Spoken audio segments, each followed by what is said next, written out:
What is good, YouTube? What is good, PlayStation Nation? It is your boy Persona of Gaming with Persona, host of When Persona Speaks, host of When Persona Interviews, and one half of the host of What's Up PlayStation Podcast every Saturday morning at 11 a.m. And oh my God, listen, how y'all feeling today, man? How's everybody feeling today? What's good? Shout out to everybody that's here right now. Really appreciate y'all. Listen, I think I fixed the sound. I think I fixed the sound issue from last night. I know last night a couple of you were saying that the sound was going to be only on one side. You only heard the sound out of one side of the ear, right? So I believe I fixed it. So the issue actually had to do, for those that may end up getting, something like this in the future, the issue had to do with the fact that when you're using this type of setup, you have to set the sound settings to mono instead of stereo, right? So that's what I set it to. So now, for those that may listen to the podcast with headphones, you'll hear the voice. You'll hear my voice out of both earpieces or whatever, right? But look, yo, ladies and gentlemen, how y'all feeling today, man? Shout out to everybody here, man. Yo, El Matador in the building, Buck Rogers, Omar, James Williams, what's good, man? Jay Harvey in the building. Who else is here? I know Cold-Blooded Sensei was here as well earlier. Link is in the building. Link, what is good, man? How are y'all feeling today, man? Let me know how y'all feeling today. Round of applause for the people in the chat. You understand? Big round of applause for the people in the chat, man. Really, really do appreciate y'all. And listen, I had to pull out Sasuke for him, man. You understand? I had to pull out Sasuke because this one is definitely gonna be one for the books, man. You understand? This is definitely gonna be one where there definitely needs to be a talk, right? And this was something that I've been wanting to do for a while, right? I really need to change my screen name. Hey, yo, James, real talk. Change something a little more inconspicuous, right? Yo, when we meet, what's good, man? This is a conversation that I've been wanting to have for a long time, right? Well, do I want to say for a long time? Not really, not for years and years and years, right? But this is definitely a conversation that I've wanted to have for maybe the past couple months, right? It's a conversation that I personally feel needs to be had because now it's starting to get out of control, right? And it's both sides, but it's more so one side. It's one side more than the other, right? And when you look at what's going on right now in the gaming community, what's really getting a lot of attention, what's really, what's the main topic of conversation, right? Henry Tran, what's good? When we look at what's the main topic of conversation, what do you think one of the main topics of conversation is? What really do you think is the main topic of conversation in the gaming community? Do you think it's games? Do you think that it's games that is the main topic of conversation? Now, for the vast majority of the community, yes. Yo, Pitch Black, what's up, man? For the vast majority of the community, yes. That is the main topic of conversation, right?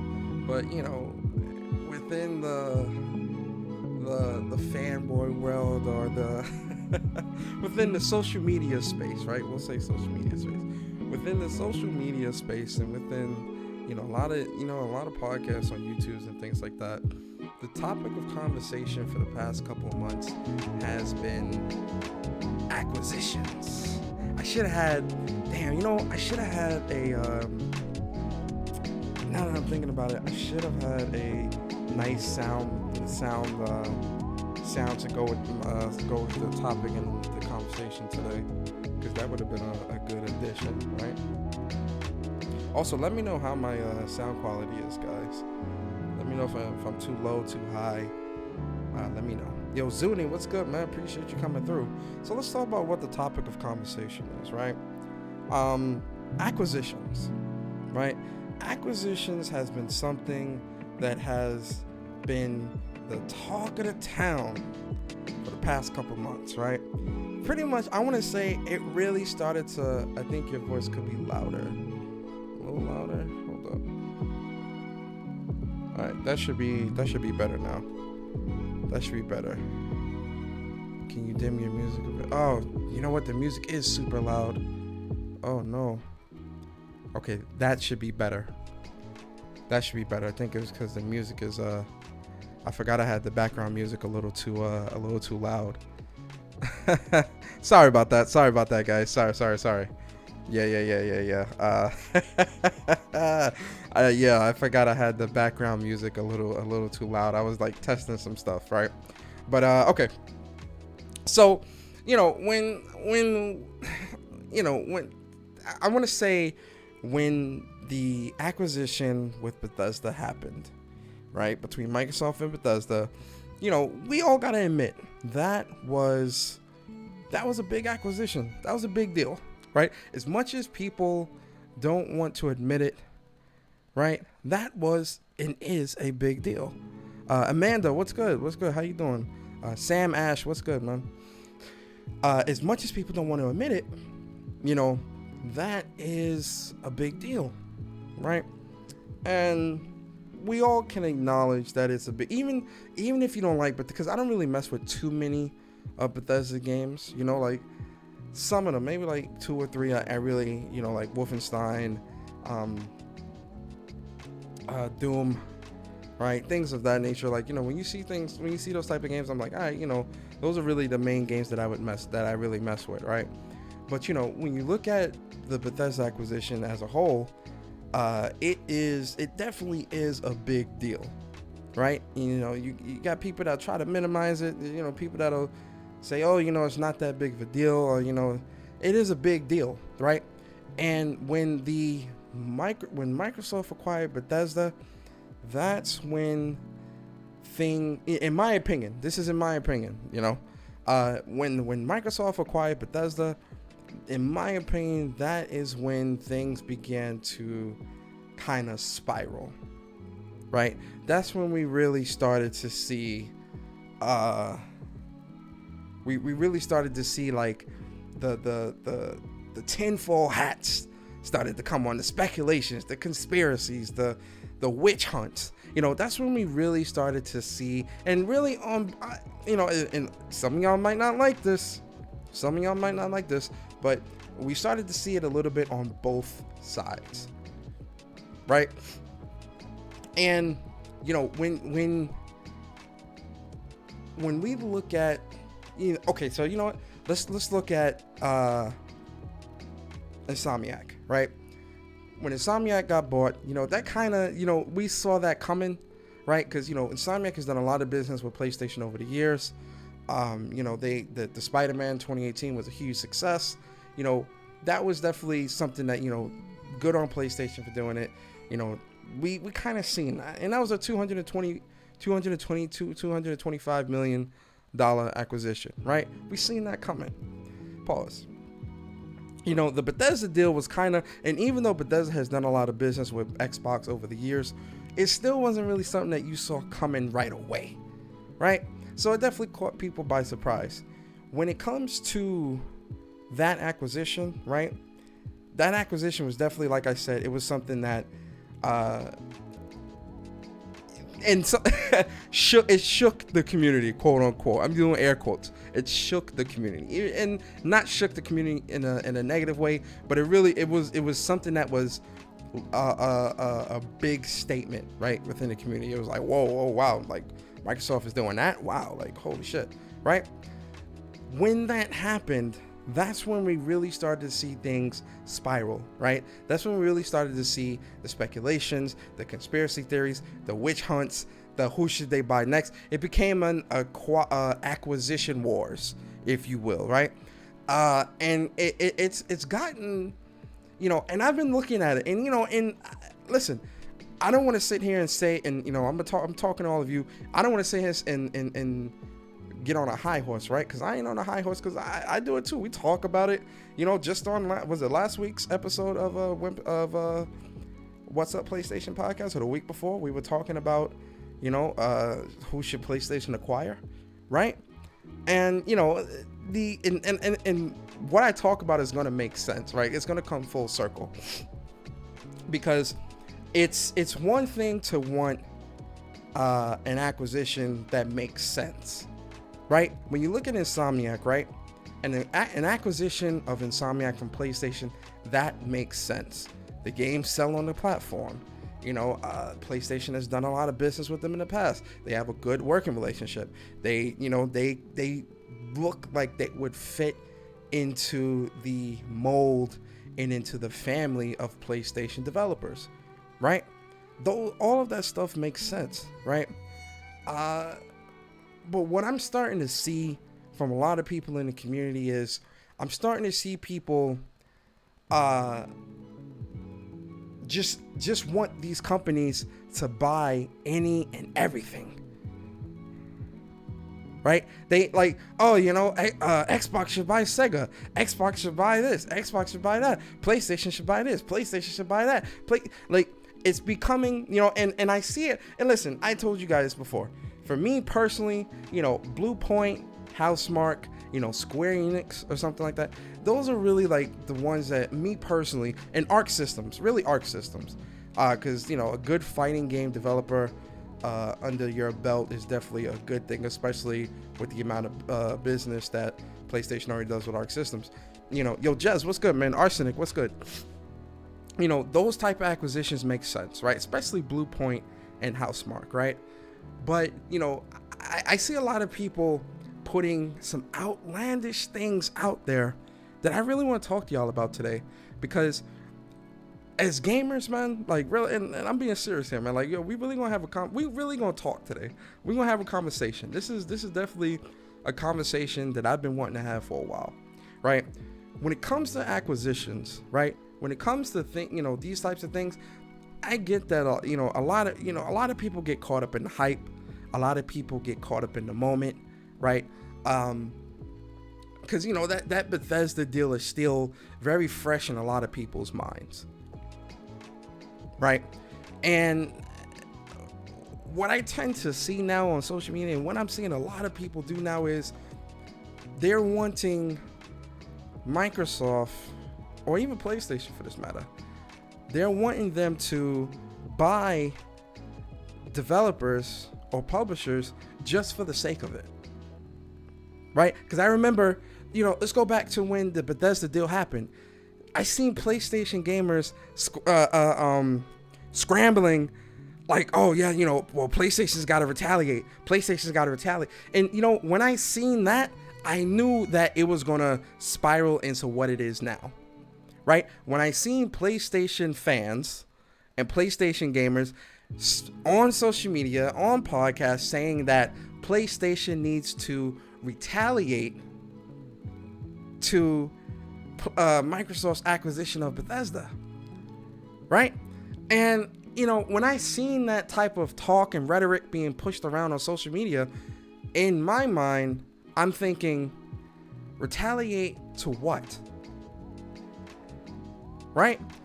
And you know, I seen a lot of people throwing out, oh, you know, PlayStation should buy Take-Two, and PlayStation should buy, you know, all these crazy publishers. Like, I see people, what publisher can PlayStation buy? Oh, they gotta buy Square Enix, they gotta buy Capcom, they gotta, you know. And as time has gone on, we've seen it begin to spiral, right? And it's starting to spiral it's starting to spiral into it's starting to spiral into just people wanting any and everything to get bought, right? Listen, case in point here. Y'all know I love to shit. Y'all know I love to share my screen. Oh, we sharing screens today. You understand? Yo, shout out to everybody here, man. That's me, C's in the building. What's good, man? Let's share our screen, man. Okay. So case in point here, right? Now, the thing that bugs me out about all of this, right, is I see a lot of people throwing out acquisitions that PlayStation, I see a lot of people throwing out acquisitions that Microsoft needs to have. And in my mind, I'm thinking, and you know, we're going to talk on the business side of it, but we're also going to stay within the realm of gamers as well, right? Because, you know, everyone's not really following the business side of everything, but we're going to speak in both scenarios, and you know, we're going to talk in what ifs, right? So, you know, case in point here. Oops, excuse me. Wrong screen. Let's zoom in a little bit, right? So the case for, and listen, this Robert Serrano guy, this guy has already been proven wrong on a lot of stuff, and he's one of those leakers, insiders. Like, we already know that spiel, right? But case in point here, right? New rumor, Dead or Alive, Dynasty Warriors, and Ninja Gaiden could become Xbox exclusives. The case for Xbox acquiring Koei Tecmo, and it's from this Game Rant article. A case for acquiring Koei Tecmo. Right? This is why I say, this is where I'm looking at this and I'm like, this is where it's getting out of hand. And yes, we are focused on the Xbox side, but I'm speaking on both sides here, right? I'm speaking about PlayStation and Xbox. I know someone's going to come in here and be like, "Oh, well, you know, Persona, why is it that every time I come here, it's always an issue for Xbox? Well, what about PlayStation, Persona?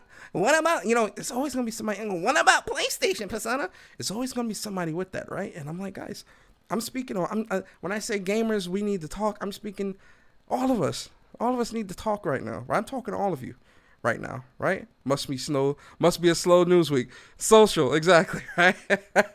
Must be a slow news week, right? But the case for acquiring Koei Tecmo, right? And, you know, I'm not going to go through the article because ain't nobody here for that. But I just want to speak on the way the community and really some games media, like we're seeing, kind of just throwing out these acquisitions, right? Like, oh, you know, Xbox needs to buy this, Xbox needs to buy that, right? And, you know, in the case of Koei Tecmo, here's what I'm saying, right? When it comes to Koei Tecmo, do Xbox fans buy or play these games? Right?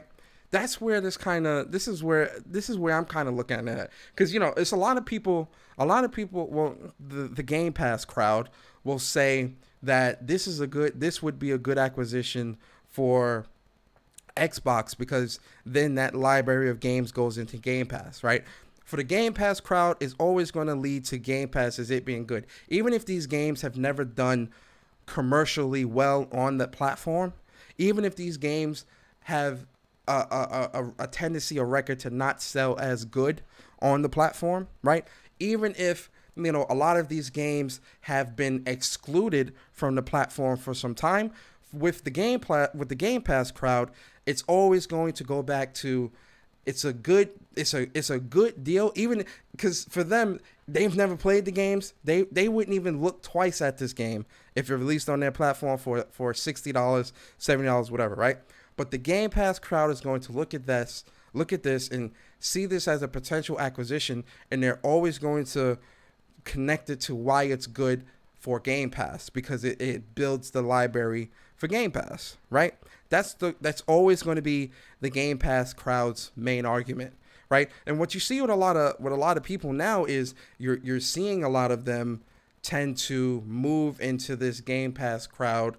Well, really move into the Game Pass crowd where it's like, this acquisition makes sense for Game Pass, not for them, right? Not for the fans are already buying these games or things like that. It's just for Game Pass. And realistically, when I look at how Microsoft is being aggressive in their spending and what they do, if Microsoft were to acquire Koei Tecmo, it's strictly to get that catalog into Game Pass, just to beef up the numbers, just to be able to say these games are here and any future games will be here, day and date, whatever. That's the strategy that I'm viewing from this. But my thinking and what I'm looking at with a lot of this stuff is I see a lot of people throwing random studios that they think Microsoft or PlayStation should acquire, and I feel like they're not really thinking about what would make sense for that specific ecosystem, and more so a pissing contest, if you will, about who can acquire more at what rate, right? Because a lot of this seems disingenuous to not just the community. Yo, Corey, what's good, man? Z the D, what's good? Get This Work, what is good? Jamar, what's good? I know somebody else came in here. Social Joins, what's good? Games for Eternity, what is good? Shout out to all of you, man. Did I give y'all a round of applause? I'll give y'all a round of applause, man. Round of applause, man. Round of applause for all of you. Appreciate y'all, right? But, it's when I'm looking at it as, what makes sense for that ecosystem in the moment, right? But I see a lot of people just randomly throwing studios or publishers that they think these people should buy, and then here's where it gets muddy, right? Here's where it gets muddy. Is I see a lot. I see some people. I came across a tweet yesterday or the day before. When was it? Was it yesterday? It was the day before, maybe like 1 or 2 days ago. Right? And this is what kind of sparked me into wanting to talk about this, because it's getting to a point where, now mind you, this UNCY guy person, community manager at Techland, right? What really got me, right, is the fact that, again, okay, Dying Light, right? Techland. You see people saying, oh, well, Microsoft needs to buy that. Make that exclusive. Why? Right? That's the first question I ask. Why? And so the community manager, so I seen a tweet, and I wish I would have bookmarked that tweet, right? But I seen some people saying that the community manager doesn't know. Actually, I think it's in. Yo, it is. Okay, here we go. Okay, yeah. So we got it right. All right. So you see some. So the community manager says, I'm getting a lot of DMs about Dying Light acquisition, so I'll answer here. There was the same rumor floating around the internet 1 year ago, and the situation didn't change. Techland is an independent studio, and it was not acquired by any publisher, right? So here's this person right here. You're a community manager. You're not even included in these types of conversations at work. My man's. What? What? Like, it's crazy. Yo, you ever was like on your job, at your job, doing your work or whatever, right? Or helping somebody or something like that, and someone is trying to tell you how to do your job, or try to act like they know more than you at the job that you do. No experience in the field. They don't work at your job, but they think they can tell you more about the job than what you know. How do you know? How do you know what meanings, what conversations? How do you know what he's a part of? Yo, Rollo, what's good, man? Caution, what's going on? How do you know? Right? But this is why I say things are getting out of hand. Right? Because you see a lot of people in the comment section who are disproving or saying that, yo, Caleb, what's good, man? Saying that the community manager, the person whose job it is to convey company information to the community, right? And be in the know on the community side to bring information back to the company and vice versa for things that are applicable. This person doesn't know what's going on at the company. The person that works at the company doesn't know what's going on at the company. The community manager doesn't know anything. And you can look through the tweet. Look, are you sure? I mean, it's community manager supposed to know if there's our buyout discussions. Huh? Do people not understand that, something that's of that caliber, even if it was in talks of happening, right? There are, companies have, especially CEOs and things like that, they have transparency with their workers. They have what's called all hands meetings, right? And for those that might not know what all hands meetings are, it's a corporate term meaning everyone at the office, come on in. This is our community meeting. This is a meeting that, to talk about company business, to talk about any changes that may be coming down the pipeline. This is, a meeting dedicated to you asking questions about the company and whatever, and any information that we can provide in that moment and in that time. That's what an all hands meeting is. So you're telling me a community manager, right, doesn't know what's going on at the company or can't speak to what's going on at the company? You see why I say this stuff is starting to get out of hand, right? Since that Bethesda deal, this stuff has really started to spiral and get out of hand. Rumor Microsoft going to buy Burger King so they can make Sneak King 2 and launch a game. Yo, Ches, you funny, man. But this is what I'm saying. Yeah, I heard that before with other developers, only for them to get acquired. Fair enough, but at the same time, the community man, the man is telling you this is not the case. Who else are you gonna believe? See, this is where part of the problem within the gaming community lies, right? A lot of people in this community have this this is my truth type of mentality, right? Where, someone that's experienced with like a game or someone that's experienced within the industry or anything like that,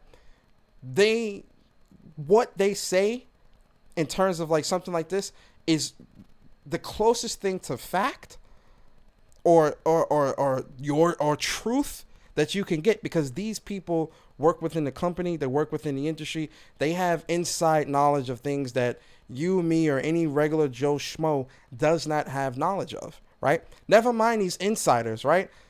Damn the insiders, leakers, and all that. I'm not talking about them, right? I'm talking about the industry professionals that work within this industry day in and day out and work at these companies, work at these publishing places, developing studios, and all these different things, right? They have the definitive knowledge. Anything else is speculation. Anything else is subjective. Anything else is not the truth until proven otherwise. So if the community manager comes out and says, this is not true, XYZ, blah, blah, blah, that is in the moment fact. That is in the moment the truth. That is definitive. That is absolute. Anything else is mute. Right? But the problem, and really it goes deeper than just the gaming community, right? Because it really goes into the social media period, right? It really goes into social media period, because we have this thing where it's a lot of, oh, this is my truth, right? This is my truth. This is what I feel. What I feel is, how I feel in the moment is what the truth is, right? Which is like, no, it's not. And when it comes to the acquisition talk, this is part of the reason why I'm saying it's getting out of hand. This is part of the reason why I'm saying it's getting out of hand. Yo, Titanfall, what's good? Appreciate you for coming through. This is why I'm saying it's getting out of hand. Because the conversation, so let's go back to last year, right? Remember last year, all of last year, the conversation was specs. The conversation was RDNA 2, VHS or VRS, whatever the hell it is. Teraflops and SSDs, and like that was the conversation last year. That was like the main. Even now, that those conversations are still happening, right? Even despite the consoles being out, despite the teardowns and the videos and things like that Mark Cerny has put out and multiple people have put out, right? There are still conversations being had about what the PlayStation is and is not capable of doing. Despite the facts and the information being out there, there are still people who dispute this and are pushing a different agenda, right? Now fast forward to 2020. Well, really, fast forward to like the end of 2020 and going into 2021, right? In 2021, we have acquisitions. Now it's acquisitions. Yo, Silk, what's good? Now it's the acquisition talk. Now it's, this company needs to buy this. This company needs to buy that, right? And PlayStation Nation, y'all not safe either. I seen some of these outlandish acquisition talks coming from y'all too. PlayStation Nation, y'all not safe. I seen it coming from y'all too. It's obviously it's more outlandish on the Xbox side, right? Because honestly, I can't even tell you why, right? I can't tell you why, but we know that it is more outlandish on that side, right? But PlayStation Nation, y'all not safe. Y'all not safe. Listen, PlayStation Nation, I got love for y'all, man, but y'all not safe out here. Requiem of Demons. I got so many people at work that were Xbox games. Is that Xbox? I got so many people at work that were Xbox games to buy PS4s and PS5s that I haven't looked back since. One of them only turned on his Xbox to play Smite. Damn. Yo, Stealth, what's good? Requiem, what's good too? I don't think I've ever seen you here before, Requiem. So welcome. Right? But this is part of the problem. Right? Listen, gamer, like not even just PlayStation. Yeah, PlayStation Nation, Xbox guys, like guys, we gotta dial it back a bit. we gotta dial it back a bit, right? Yo, Umar, what's good? We gotta dial it back a bit, right? Because what I'm really starting to see is I'm starting to see a lot of people go off the deep end with this acquisition talk to where people want it for the wrong reasons. Right? They don't want the acquisition because it makes sense. People want the acquisition because it takes games out of the other platform's hand. Right? What did Jim Ryan say? Remember CES? What did Jim Ryan say? Jim Ryan said that PlayStation's focus and vision is to grow their studios organically, but also do acquisitions that they feel make sense. right? When you see, you know, people saying, yeah, Take-Two, buy Take-Two and buy this and buy that. The only one that I can say, and this is, again, this is the only one that I'm really like, yeah, do this one. It really is Square Enix, right? And that's only because I love Square Enix. Like, you know, Square Enix is one of my favorite, you know, publishers, developers, whatever you call it. They're one of the top 3. So those are that's probably the only quote unquote outlandish one, right? But you know, when you look at what PlayStation has bought in the past and how they have grown their studios, you know, to look at PlayStation and think, oh, you know, PlayStation has to scramble to keep up with Xbox. No. That is not the case. And then for the Xbox guys that think that Xbox needs to just keep opening up their checkbook and buying up the entire industry, no. That doesn't work either. Not if it doesn't make sense. Right? PlayStation is trying to, they're trying to do things organically because they want to build, you know, in terms of how I view their vision, right, with PlayStation is trying to build their studios and do acquisitions that, one, prove to be lucrative. Let's look at Insomniac, right? With Insomniac was bought in 2019. In 2018, they created one of the greatest Spider-Man games of all time, right? Spider-Man 2018. And, you know, some of y'all might see that, oh, Persona, I don't think that's true. I mean, you know, is it really the greatest? I know some of y'all are gonna be like that. That's fine.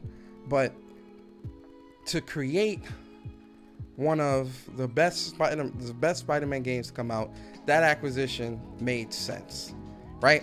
Since the acquisition, Miles Morales has come out, and then we got Ratchet & Clank releasing in June 11th, 2021. That acquisition makes sense. The fan base buys the games. Insomniac fits well into the PlayStation family, fits into the fold, right? And the studio can continue to thrive and grow organically within the PlayStation umbrella, right? My thought process with this whole acquisition talk, when it comes, and you know, I'll focus on PlayStation and then I'll talk about Xbox. With PlayStation, the way that I see their vision, how I see them doing things right now, is expanding their already established studios. Because, you know, we're not going to sit here and act like what PlayStation already has isn't adequate and substantial.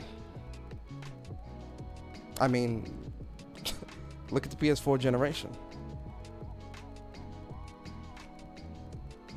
right? What I see PlayStation doing is expanding their already established studios, like Jim Ryan said, growing their studios organically, right? So I see them expanding their studios, you know, to maybe even 3 teams at one studio, right? Working on separate games, right? To keep the content coming, right? And in terms of acquisitions, you know, and I've talked about this before. I think with PlayStation and how they do things, I feel like PlayStation puts developers through a test, right? And what I mean by that is, you know, PlayStation does business with them, have them create a game, right? Create a game or two, see how it does, if it's a commercial success, you know, or if they're able to create and perform in the manner and caliber that PlayStation sets out. I can see PlayStation looking at them not always as someone to acquire, right? Not always, because it's not always going to end. When you do business with people, it doesn't always end in an acquisition, right? Sometimes people, especially within this industry, and really within any business industry, sometimes businesses just do business with each other, and they have a good working relationship. They have a good partnership. There's sometimes that's all that it is, right? And in the sense of like Blue Point and Housemarque, right? Although I do think that PlayStation is going to bring both of those teams under their umbrella, I do strongly think that will happen, right? But oftentimes business, when companies are doing business, it's just doing business, right? So in the sense of Square Enix, right? Square Enix and PlayStation have had a very successful, lucrative, positive business relationship for decades now, right? That's just a good relationship, and they mesh so well together that I can see how a lot of people would say, oh, PlayStation needs to acquire them, or Square Enix would be good under the PlayStation umbrella, and myself included, right? I'm not going to exclude myself from that, right? But that's because they just do good business together, right?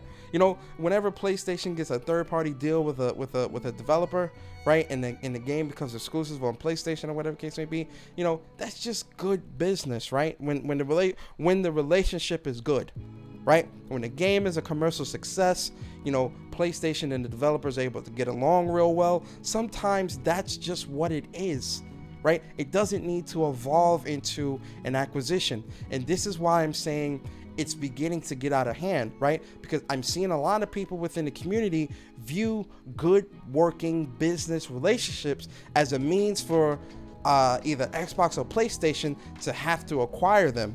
That's not a healthy industry, right? That's not a healthy game industry when only Microsoft and PlayStation own everything, right? Or, people want that to happen. That's not a good, healthy industry. You get what I'm saying? You need independence, right? There needs to be other entities in play to keep things fresh, to keep things good, to keep things flowing and moving smoothly, to keep the competition going, right? Because, contrary to popular belief, it's everyone competing with each other, right? But I see a lot of people, and I'll use Xbox for an example, right? I'm trying to think of a developer, man. I'm trying to think of a developer. I'm trying to think of like a developer that would work with Xbox. Let's use EA, right? We see EA Play is now going to be incorporated into Game Pass, or those games are going to be in Game Pass, right? That's Microsoft and EA doing good business, right? But then you see a subset of people that says, oh, well, does this mean that that Xbox is going to acquire EA? Xbox should acquire EA and all. And I'm like, hold up, what? Like, no, it's just good business, right? Like, good business partners, good working relationship. That's really where it should stop. That's really where it is. I wish I said where it should stop, but that's really where it is in the moment, right? But you see a lot of people that say, oh, well, they need to acquire them. Why do they need to be acquired? Same thing with Ubisoft. I know there was speculations going around about Ubisoft might be putting their catalog into Game Pass, and I seen people, oh, well, this, maybe Ubisoft could get bought by potentially Xbox could potentially buy Ubisoft. Why?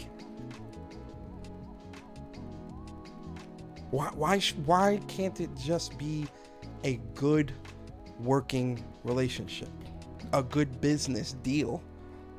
Why does it have to be the extreme?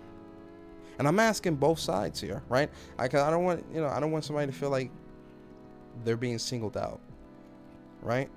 In terms of Xbox and PlayStation Nation, right? No one's being singled out here. It's a general conversation, because we see this all the time now after the Bethesda deal.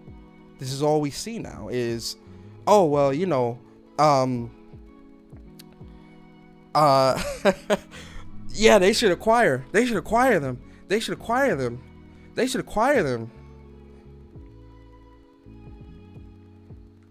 Right?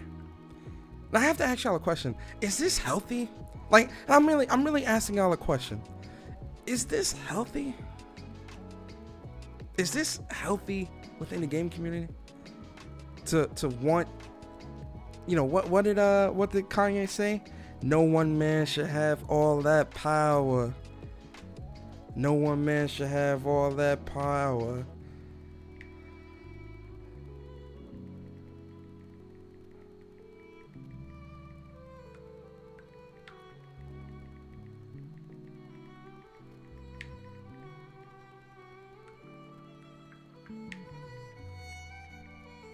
No one man should have all that power.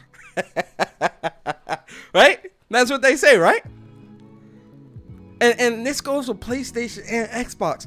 Yo, as a PlayStation fan, ladies and gentlemen, as a PlayStation fan, I want PlayStation to do acquisitions that make really what Jim Ryan said. I want it to make sense. I want it to be something that can prove to be very lucrative, right? I'm not looking at you know, I'm not looking at Ubisoft for saying, oh, well, you know, I feel like PlayStation should buy Ubisoft because that hurts my throat.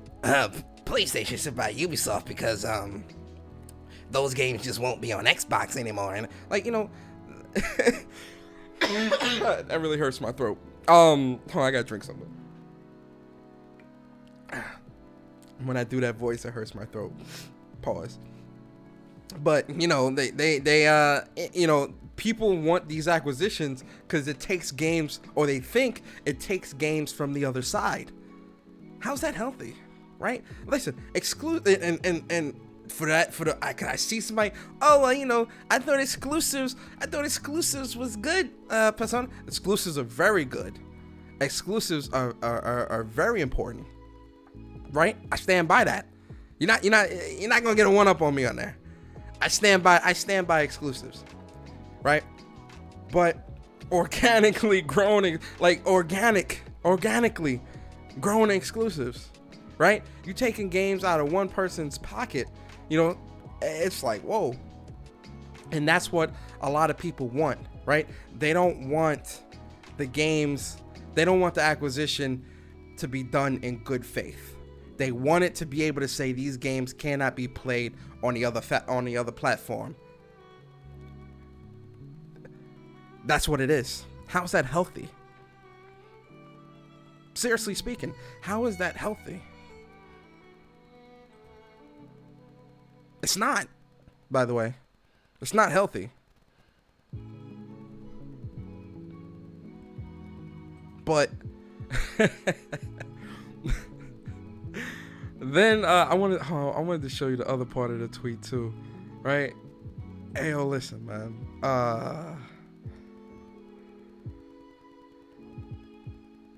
Hey, yo, listen. Hey, yo, listen, man. Yo, ladies and gentlemen, y'all gotta, yo, some of y'all gotta chill, man. Hey, yo, listen. The stuff that I see that's Xbox related, right, on my timeline, I swear to God, y'all retweet this shit, and that's how I see it. I don't see this stuff. I never see this stuff because I'm looking for it. I see this stuff because y'all retweet this shit, so I see it, and I'm like, what the hell? Like, okay, like that's kind of crazy, right? So listen, I don't know this dude Colt Eastwood from a can of paint, right? I don't hate this person like y'all do. Some of y'all do. Like, so from what I've seen from some of y'all really hate this guy, right? And I never understood it. I guess because I only see the bits and pieces that y'all be retweeting, right? I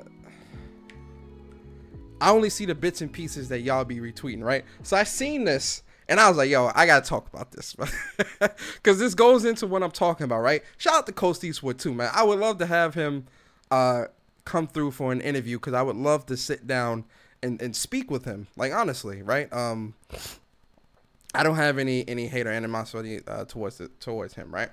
But I seen this and it kind of made me scratch my head, because it goes back to what I was talking about a couple minutes ago, where I'm like, so someone says the studio already denied Xbox didn't buy them, and he says no, a community manager denied it, he wouldn't be keyed into a decision like this right now. So never, and that kind of just like, that's what kind of sparked me into like, what, huh? Because I'm just like, I don't understand why. Again, it's the whole, oh, this is my truth bullshit, right? This is my truth. This is how I feel. Because, I'm looking at it and I'm like, even if, like, all right, so let's play devil's advocate. So let's just say that a community manager isn't keyed into that stuff right now, right? If he's the only one that works within the company and is denying this, who else are you going to believe? This goes back to the whole this is my truth era of social media, because it's like, who else are you going to believe? An insider, a leaker? That's who you're going to believe over a community manager? And this is why I'm saying what the community manager says is subjective. Excuse me. What the community manager says is subjective. I mean, not subjective, objective. Like, it's fact within the moment, because there is nobody else to dispute it. Not a leaker can't dispute this and have any type of validity. The community manager is speaking with validity because he works for the company. You can't dispute a community manager because he's a community manager. You don't know what type of meetings he's sitting on. You don't know what he's privy to, right? What is he privy to? You can't speak to that. You don't know, right? But this goes into that whole my truth era of, what I'm going to choose to believe over what is fact, right? That's the problem here. It's what I choose to believe, and what you choose to believe is what you end up accepting as fact instead of what is the definitive fact, right? This is something that we need to really seriously move away from. Yo, Barry, what's good, man? This is seriously something we need to move away from within the gaming community, because it's getting to an unhealthy level, right? No, what up, Lion? What up? Hey, my boy Barry in the building. Yo, Barry, what's good, bro? Yeah, we ain't ever gonna move from that, man, because listening to community managers is not lucrative. Okay, I can't push my story. I can't push my agenda. If the community manager is denying the things that I'm saying to the people that's subscribed to my channel, or what's the thing that when they really subscribe, join their channel, when they pay money a month, membership. Yeah, it's not lucrative, man. So of course he's gonna write, hey man, you're a community manager, or that's a community manager. Like, that's the job of a community manager, is to understand what's going on in the company and tell the people what's going on. You know what I mean? Like, it's like a marketer, you know what I mean? But Xbox dudes, man, what can you say? but that's what I'm saying, Barry. It's really getting unhealthy, right? Because look at where we're at, right? We have people that want acquisitions just for the sake of it, right? It's not what's best for the company, what's best for the ecosystem, for the consumer, what we know the consumer wants and likes and will gravitate towards. It's what else can we buy to take out of the hands of the other side, and vice versa. It's both sides doing it right now, and it really started to ramp up at the beginning of once this whole Bethesda deal went through. That's when it really started to ramp up. What do you think about that? Bro, it's ramping up because these dudes are starving, man. What do they have to? Yo, listen, I've seen all these acquisition talk. I ignored all of this crap, man. You know what I mean? Because these dudes are hungry. They have nothing to play over there. They just foot dipped with the medium persona. You gotta understand, bro. They're not playing shit. Yo, dudes is gonna talk about acquisitions. Like I said, this is what's lucrative to keep your fan base or to keep the people that subscribe and listen to them on a YouTube channel, to keep them in a mystery. Like, yo, the what if, the possibilities is there. Mm-hmm. Ain't nothing happening over there at Xbox. As far as the PlayStation dudes, PlayStation dudes might just be bored, man. You know, you got games. Yeah. You got games to play. You might just be not playing any games at all. You have the choice to play a game, but you're not doing it. You're over here trying to follow what Cole Eastwood doing and this and that, man. Yo, listen. Guilty Gear beta is out this week. It is free. It'll come out tomorrow for us. Nah, Thursday. If I catch any of you guys talking about acquisitions and all this bullshit on Twitter and you at me in that shit, I'm blocking you first. And then I'm gonna, matter of fact, before I block you, I'm gonna tell you Guilty Gear Strive beta, and then I'll block you after that. I don't want to see no place, especially people in the chat. I don't want to see none of you motherfuckers typing up stuff about acquisitions, motherfuckers about Koei Tecmo, Square Enix. I don't give a damn.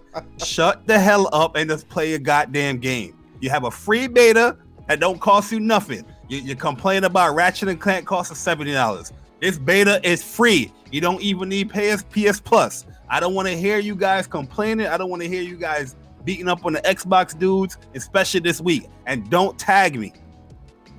Don't call me. I'm on PS5.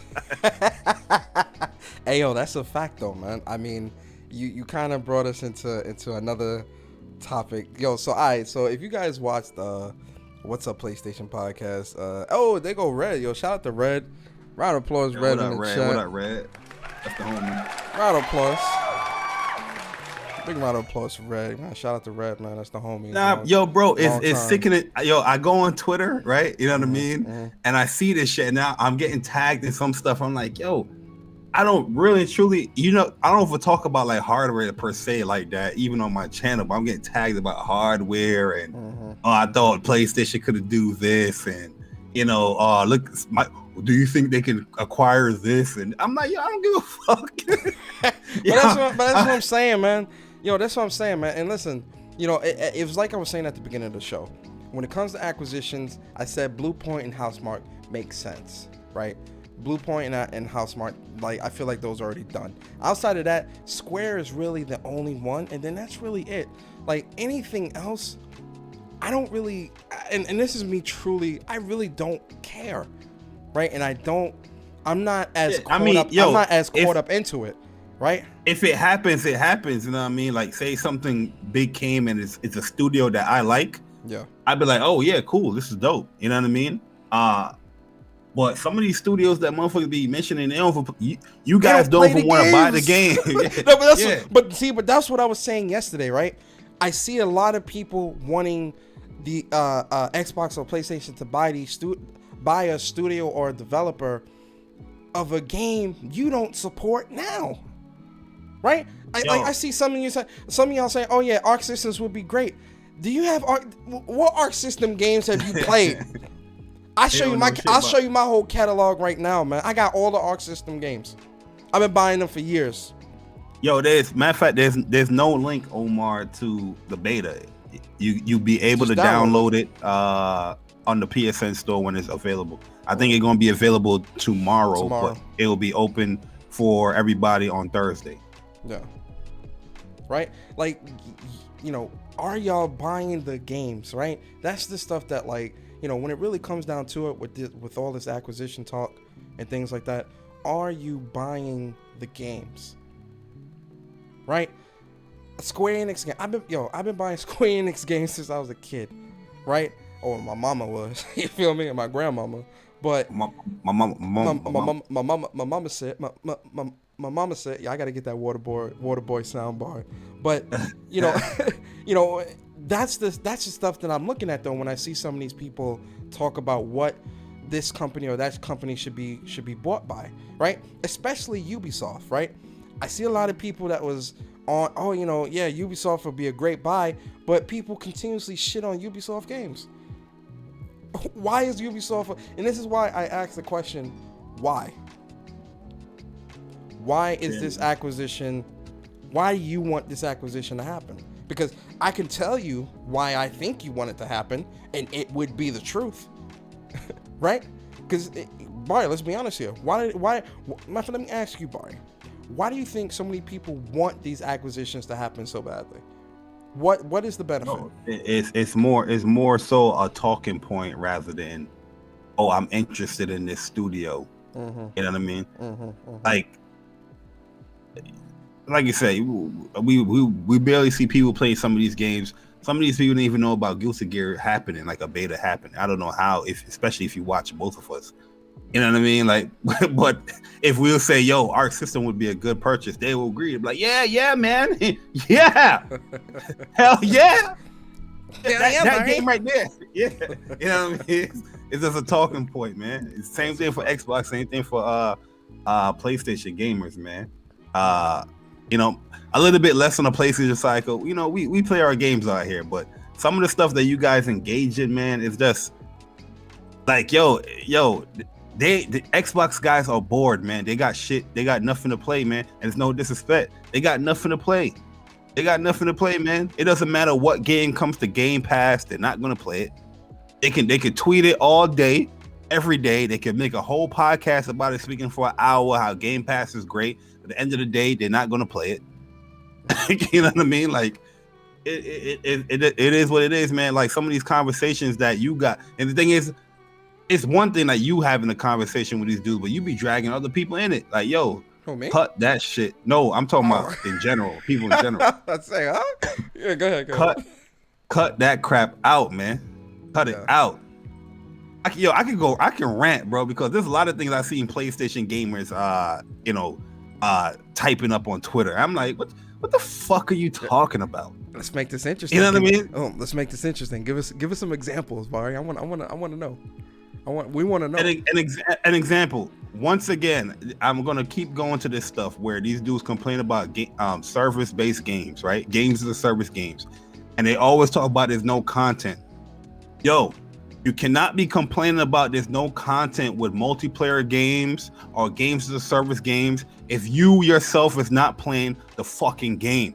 You know what I mean? Like, we live in this society now where a dude or a girl can play two matches in a multiplayer and then have a whole fucking 2-hour podcast talking about a multiplayer. How? What are you talking about? You didn't experience shit. You know what I mean? It's crazy. Where experience, people don't want to experience or dive deep into understanding the game before they critique it. They don't understand. They don't know how to do a lot of shit in these multiplayer games, but then they critiquing it. It's just the weirdest thing in the world. And motherfuckers be listening to these people. I don't get it. Yeah. I don't get it. How, you know what I mean? Destruction All Stars just came out just a week and a half ago. Every motherfuckers talking about, oh, there's no content. What are you playing? What are you playing? You know what I mean? Like, yeah. It would be cool if there would be more modes in it. But as of right now, the game is good. The game came out for a week and a half. You got 3 hours in the game. Where's the more content coming from? It don't make no sense. They not playing. We out here, bro. We out here listening to these people, man. I don't understand it, yo. You know what I mean? Yo, what we play COD for years upon years, bro. What modes we playing, Persona? Multiplayer. What modes are we playing on multiplayer? Oh, TDM, kill confirm, domination, sabotage. For a whole year. But are we complaining about content? And we put in 300, 200 hours. These motherfuckers that don't play online games, right? They love the single player. I love Sonic because it's single player games. They play 2 hours and talking about there's no content. It's not making any sense, bro. It's not making any sense. Like, what are you playing to say that it's no content? You played 2 matches. You played every single mode for 2. You know what I'm saying? Say you play 4 matches and you play every single mode. Motherfuckers be like, oh, there's no content. Like, yo, that's not how multiplayer works, yo. You know what I mean? Well, no, I agree. I think part of the problem is that, you know, we've had this conversation before. Social media gives everybody a voice, right?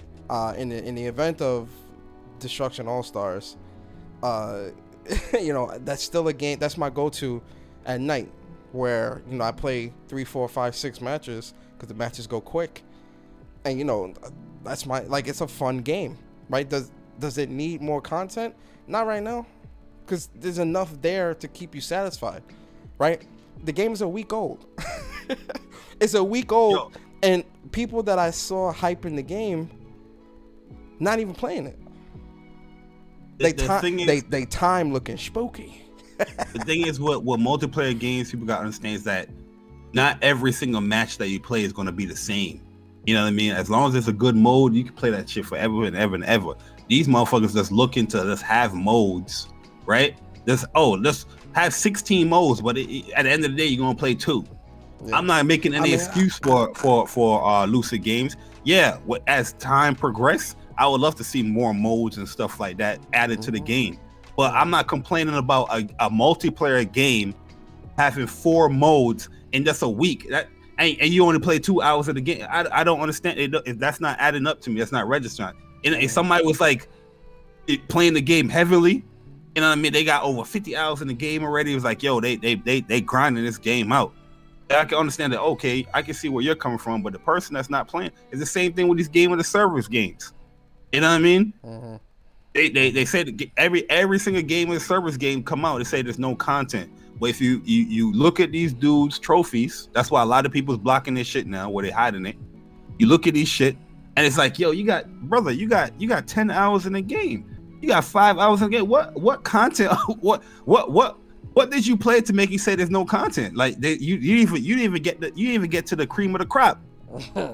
Shit is crazy. Yo, Red said somebody complained about Godfall. Listen, Godfall is a good. I enjoy Godfall, right? Even the only parts that were really pissing me off with Godfall was the glitches that I would have sometimes with the controller, with the bugs, the ascended Tower of Trials, right? Those were like the 2 main problems for me. Outside of that, the story was cool. Like, it was quick. It was, you know, and the end game with the Dreamstones and the Tower of Trials and, like, you know, farming gear and stuff like that. I enjoyed that stuff. The Godfall's biggest problem is really a lot of games as a service's problem.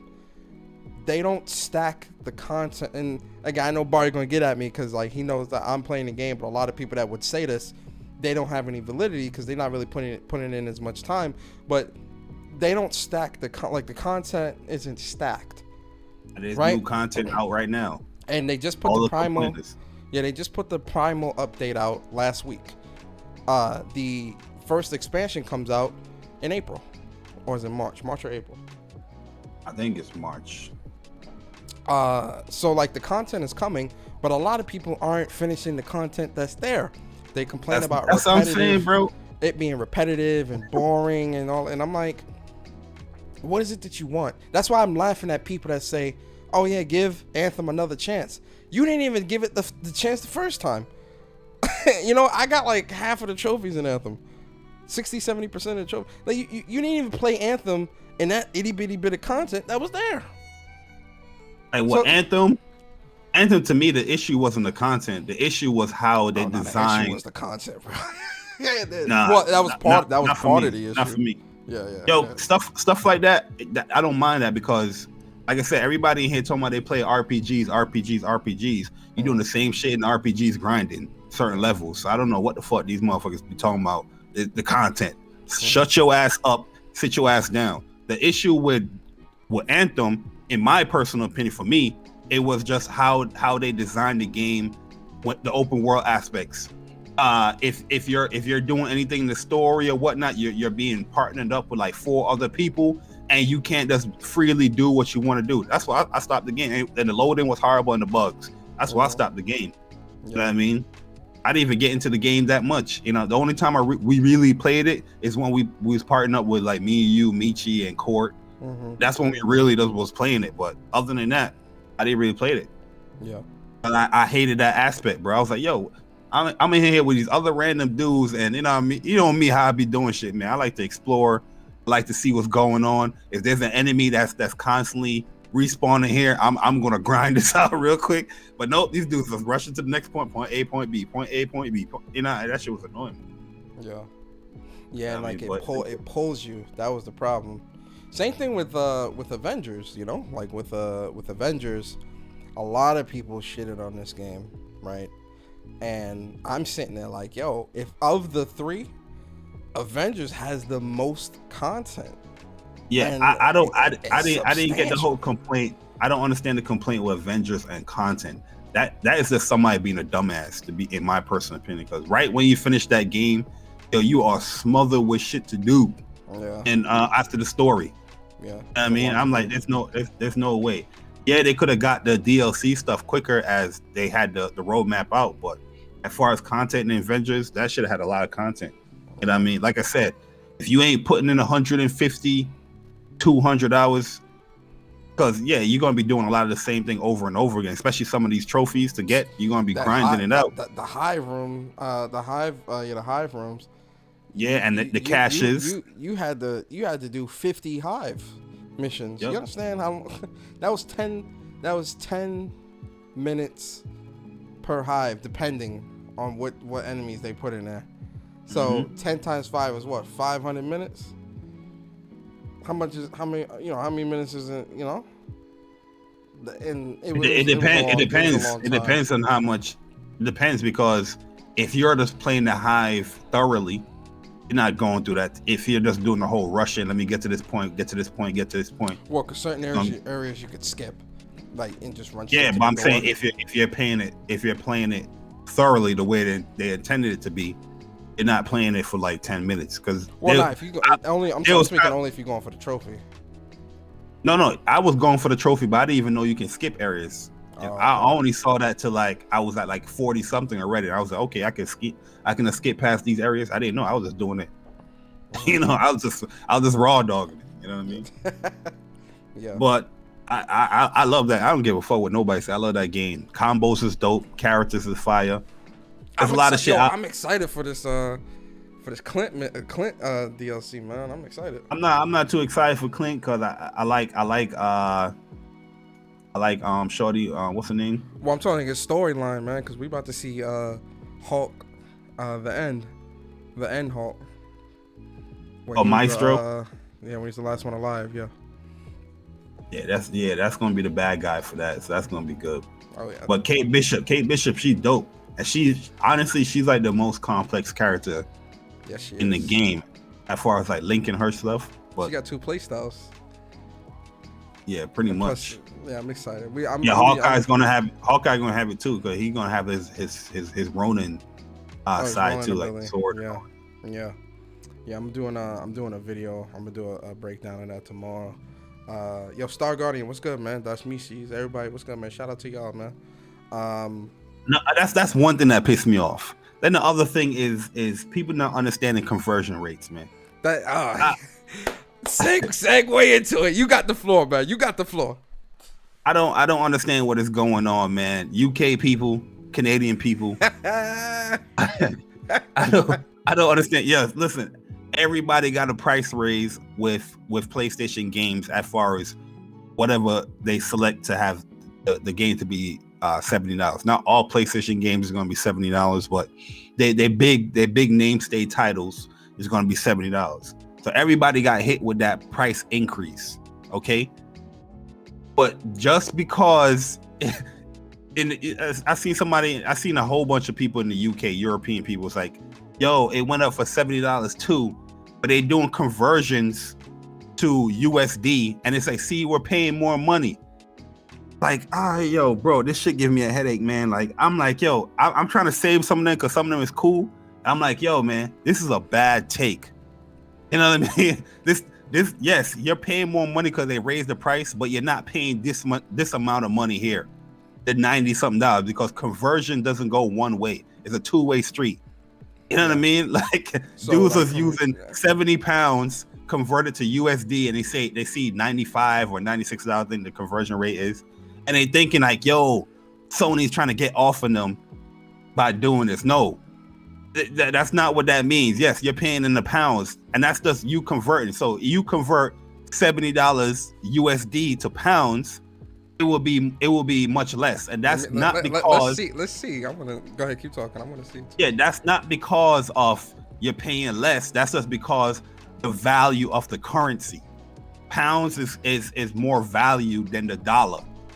You know what I mean? So if you are converting 70 pounds, it's like when you travel. That's how you know a lot of people don't travel. When you travel to different countries and stuff like that, and you say you most likely you're gonna see like a conversion in like a bank to convert your money. If you came over here to America and you said, here's 70 pounds, they're gonna give you, oh, here's $90-something in US dollar. You're getting a lot. Is euro, right? Yeah, that's euro. Euro, the quid or whatever it's called. It was pound. Pound is quid or euro? I forgot.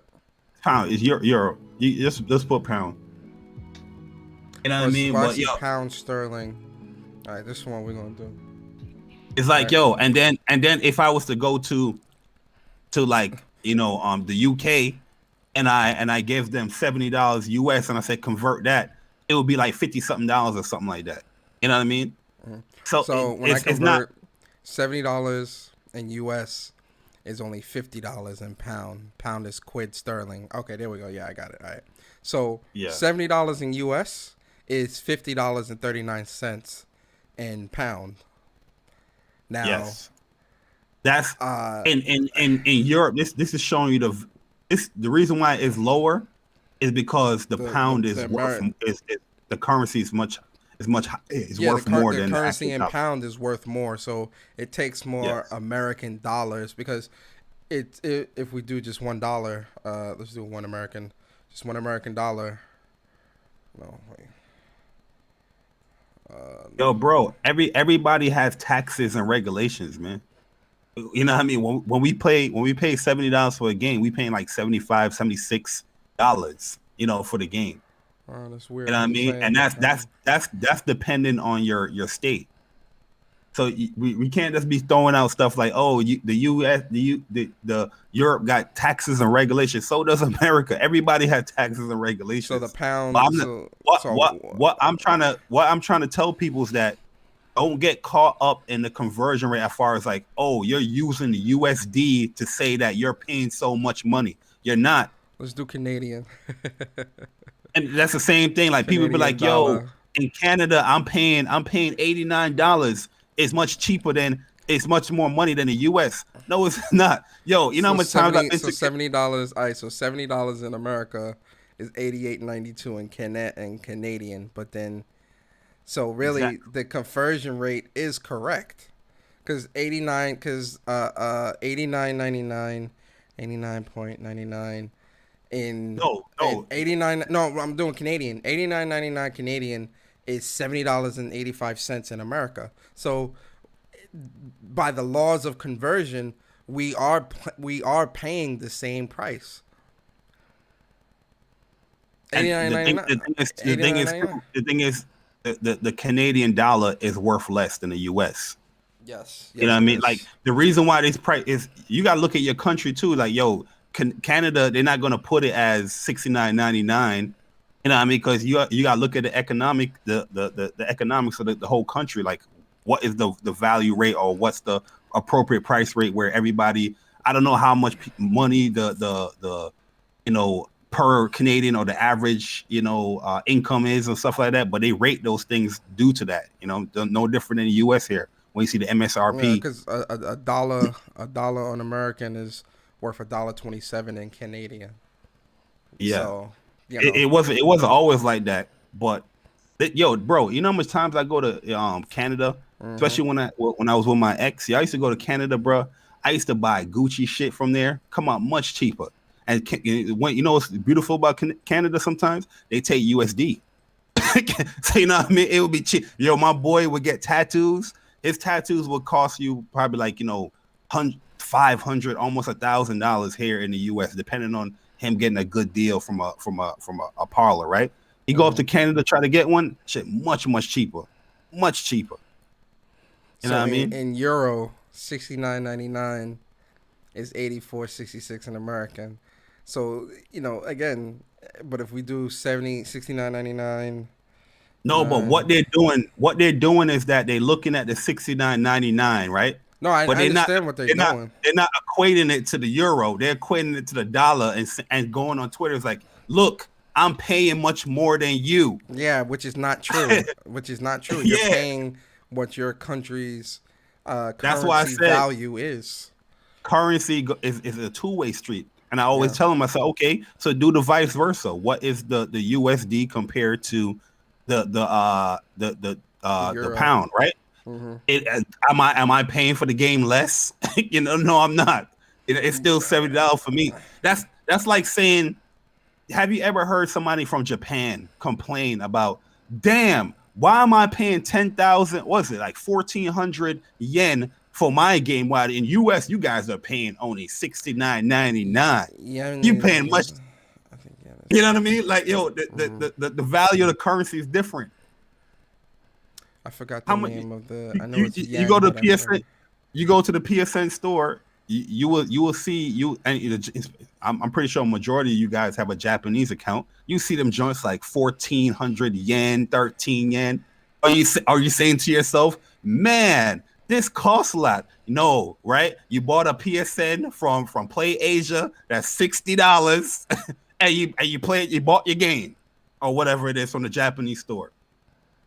It's the same thing. But in yen, United States dollar. So if you're paying $69.99 in America, you're paying 7,424.85 yen, right? I mean, you know, like, you know, $10 in America is 1,060.84 yen, right? But what Bari's saying is correct, right? That, you know, people that are trying to use this argument, and again, this is a weak argument, because a lot of these people are using the conversion to American to justify and push the agenda of, you know, $70 games shouldn't be a thing, right? When in reality, what is you're converting to American as if you're paying American dollars to buy the game. No, you're using your country's currency that's what he was doing, to buy the game in your country's currency value. So whatever the value of $70 is, or whatever the price is set in your country, that's what you pay. You're not paying. So if it's $70, if you're paying 70 euros and it's $95 or $100 in American, you're not paying $100. You're paying 70 euros, 70 pounds, whatever, right? And a lot of you people that are doing this, and Bari's right, it's the PlayStation. A lot of these PlayStation dudes doing this too, right? You look foolish. They're being dumb because they want to be cheap. You know what I mean? They want to be cheap. They love Ratchet and Clank. Oh my God, it's taking full advantage of the SSD. Now this is the full PlayStation game. This is what I'm talking about. Now they see the $69.99. I can't support this. Shut your ass up. Shut your ass up, cheap ass motherfucker. You know what I mean? I'd rather somebody just be like, yo, I'm just gonna, wait. But it's just complaining, talking about it shouldn't be $70. I don't think Ratchet and Clank is worth $70. I mean, the remake they charge only $40 or $50. Why they charge? Shut up. Just 2 weeks ago, you was praising the PS5 and how Ratchet and Clank taking full advantage of it. Now these motherfuckers talking about, oh my God, it's too much money. Get out, yo, real talk. This is gonna sound elitist. Get out of gaming. It's much cheaper hobbies. No, I'm sorry. I'm sorry, bro. There is much cheaper hobbies that is affordable for you that you can enjoy other than gaming. You know what I mean? Gaming in itself is not a cheap hobby. These consoles costing $400 to $500. You know what I mean? Motherfuckers want to build PCs that's $1,200 and up. It's not a cheap hobby in itself anyway. If you can't afford it, get out of gaming. There's other hobbies. Go play basketball. Where you gonna buy a basketball for $50? Buy a good one. You know what I mean? Do something else. Go watch movies. Turn your movie. You know what I mean? Illegally download your movies and become a movie critic. Get the fuck out of games, please. Sorry, yo, this man Barry is not playing, man. Oh man. I'm sorry, yo. It's dumb as hell, man. It is dumb as hell. Sneakers go up every single year. Sneakers be going up in price, yo. I still buy them shits because I like to collect sneakers. I like to buy sneakers. You know what I mean? I'm not saying yeah, does it suck that the price can go up? But hey, if I want to support the hobby that I like, you know what I mean, I'm gonna do what it takes. No different than motherfucker enjoying fishing. If the bait price go up, but you love to go fishing on the weekend, you're not gonna buy bait. You know what I mean? You're not gonna buy the fishing rod because the fishing rod goes up $50. Come on, man. Nah, I get it. I think it's something that, you know, gamers need to understand, right? And you know, you see a lot of people because you know I see a lot of you know what's funny? I see a lot of PC gamers or PC. I won't say no. Let me not say gamers. PC people, right? Because it's not the regular PC guys that are just playing their games and going on about their business. It's the Karens of the community that always want to stick their nose in places in other people's business. You know, I see a lot of PC people using the fact that they don't pay full price for any games on Steam or whatever as a means for them to push the agenda of why $70 games are wrong as well. And you know, part of the problem with that for me is no one cares about you, PC. I hate to be like really cut and dry and black and white about that, but no one cares, right? Because really and truly, when you look at it, no one is really clamoring to buy any type of PC exclusives. You get what I'm saying? When you really look at it, PlayStation and Nintendo really are the ones that are holding up a large portion of the community of the industry with their games, right? No one's really checking for PC. What are people really breaking down the door to buy on PC? I'll wait, because if you're gonna say, you know, multi-plat games, I can buy those on PlayStation, so that doesn't matter. Valheim, that's the new joint that people playing now. Valheim. That. Nobody gives a fuck about that. 5-0 like game. Nobody gives a fuck about that, man. No one cares about that, right? See a lot of people streaming it, but true, they are. But I don't care. The PC game was irrelevant. You know what I mean? They coming into consoles trying to. You see people streaming that. Is that enough for you to build a PC and play that? No, I'm not interested in it. I'm not saying that's the new hotness for a lot of people. PC always got those types of trends, and then they die out, you know, a week or two later. The hype will die down for it. Like it always, just like Valorant. People thought Valorant was gonna be the next Fortnite killer. Shit dead. No one's playing it. Come on. But you know, that's what happens. And trying to push that agenda of, you know, it's like I said before. When it comes to games, people will spend top dollar for a game that they deem is worth it. With PlayStation and a lot of those games, they're pretty worth it. The issue that I have with gamers is that gamers is looking at length and is majority of it is length. What they're looking at, that is length determines the value of a game. But they talking about how Ratchet and Clank is not worth $70 because it's a 12 to 15 hour game. You know what I mean? They're not looking at the experience or the experience. We don't even know how long the game is gonna be though. I guess they're using the older Ratchet and Clank games and saying what I'm seeing this PC game is like. What does a full game? Because in the article they say this is a full-fledged Ratchet and Clank game built for adventure built for PS5.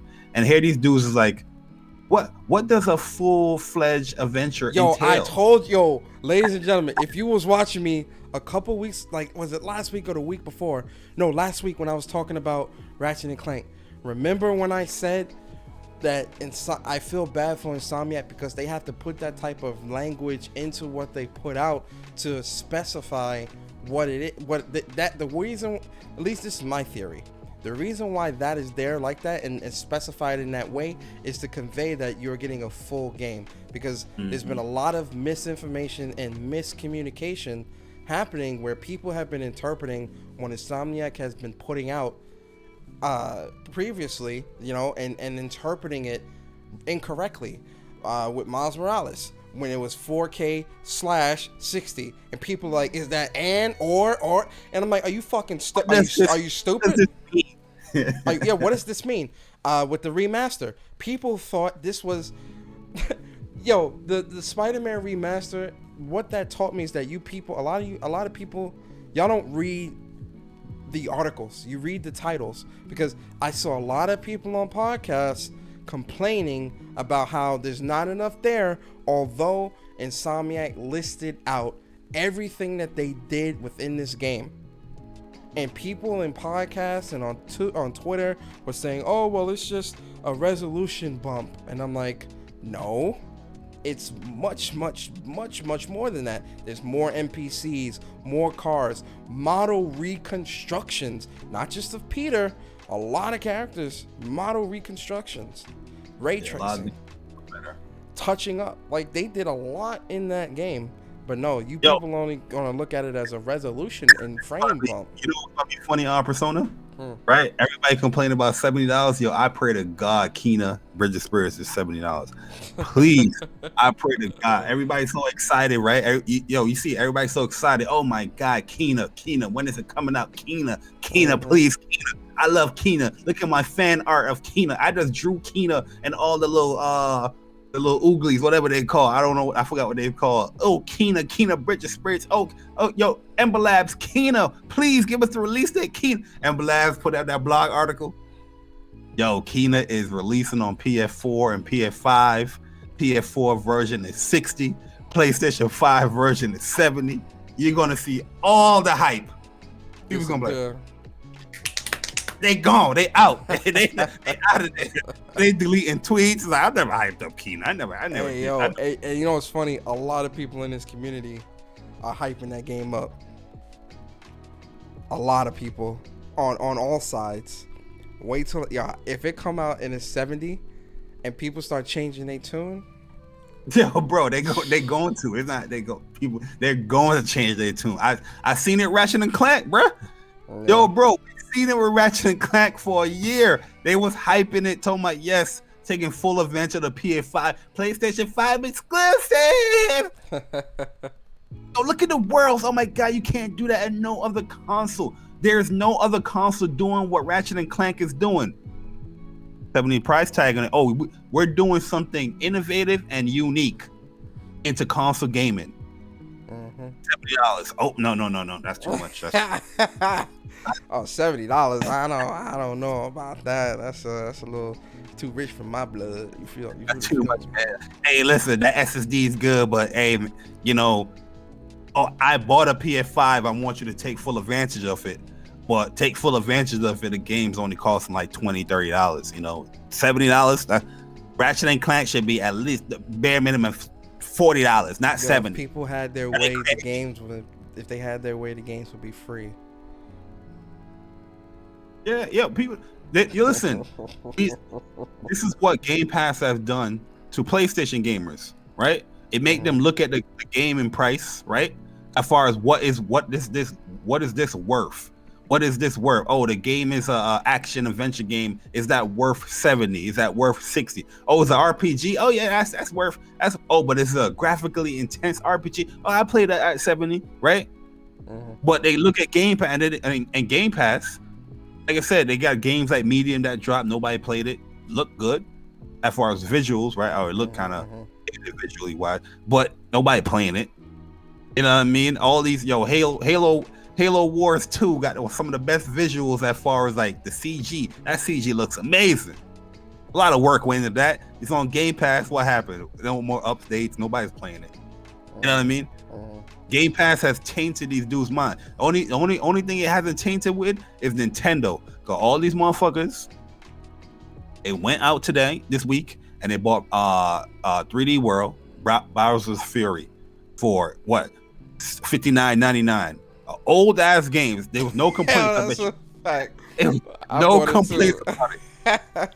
No complaint, but a new innovative Ratchet and Clank that's taking full advantage of your PS5.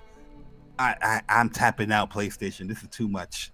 I can't support that. I can't support this. What? No? What? That's the hypocrisy. And then when the new innovative games don't come, you wonder why. You wonder why. When they recycle and they put these games that you claim that have no content in there, and you want all the content, but you don't. You know what I mean? You want all this content, you want all these modes, but you don't want to pay for it, right? If they'd have did that, you know what I mean? They'd have been complaining. I bet you if Destruction All Stars was $70 that it was charging for, your peace out pitch. Yeah. They'd have been going out of that. If it had all the modes too, it had all the modes. There'd have been a new complaint. Oh, it's only multiplayer only. I'm not going to pay the $70 for that. You know what I mean? It's every gamers nowadays just look for ways just to not buy games, and some of the reasons is just dumb as hell. It's stupid. Like, why are you here in this hobby? I'm not gatekeeping people out the hobby like the anime weirdo dude. You know what I mean? You want oh my god, you see that tweet today too? Hey yo, bro, I was scrolling through Twitter, and I seen this shit, and I was like, huh? What the fuck, yo? This is like extreme, bro. What are you it's doing? Dumb, you know what I mean? Like I said, I'm not gatekeeping video games, but at the end of the day, if you're not trying to support video games, what the fuck are you doing here? Find a cheaper hobby. It's plain and simple. But yeah, gatekeeping anime, video games, that shit is dumb as hell. You want as much people to watch and play video games. It supports the industry, it supports your hobby. You know what I mean? The more people playing, then that's a good thing.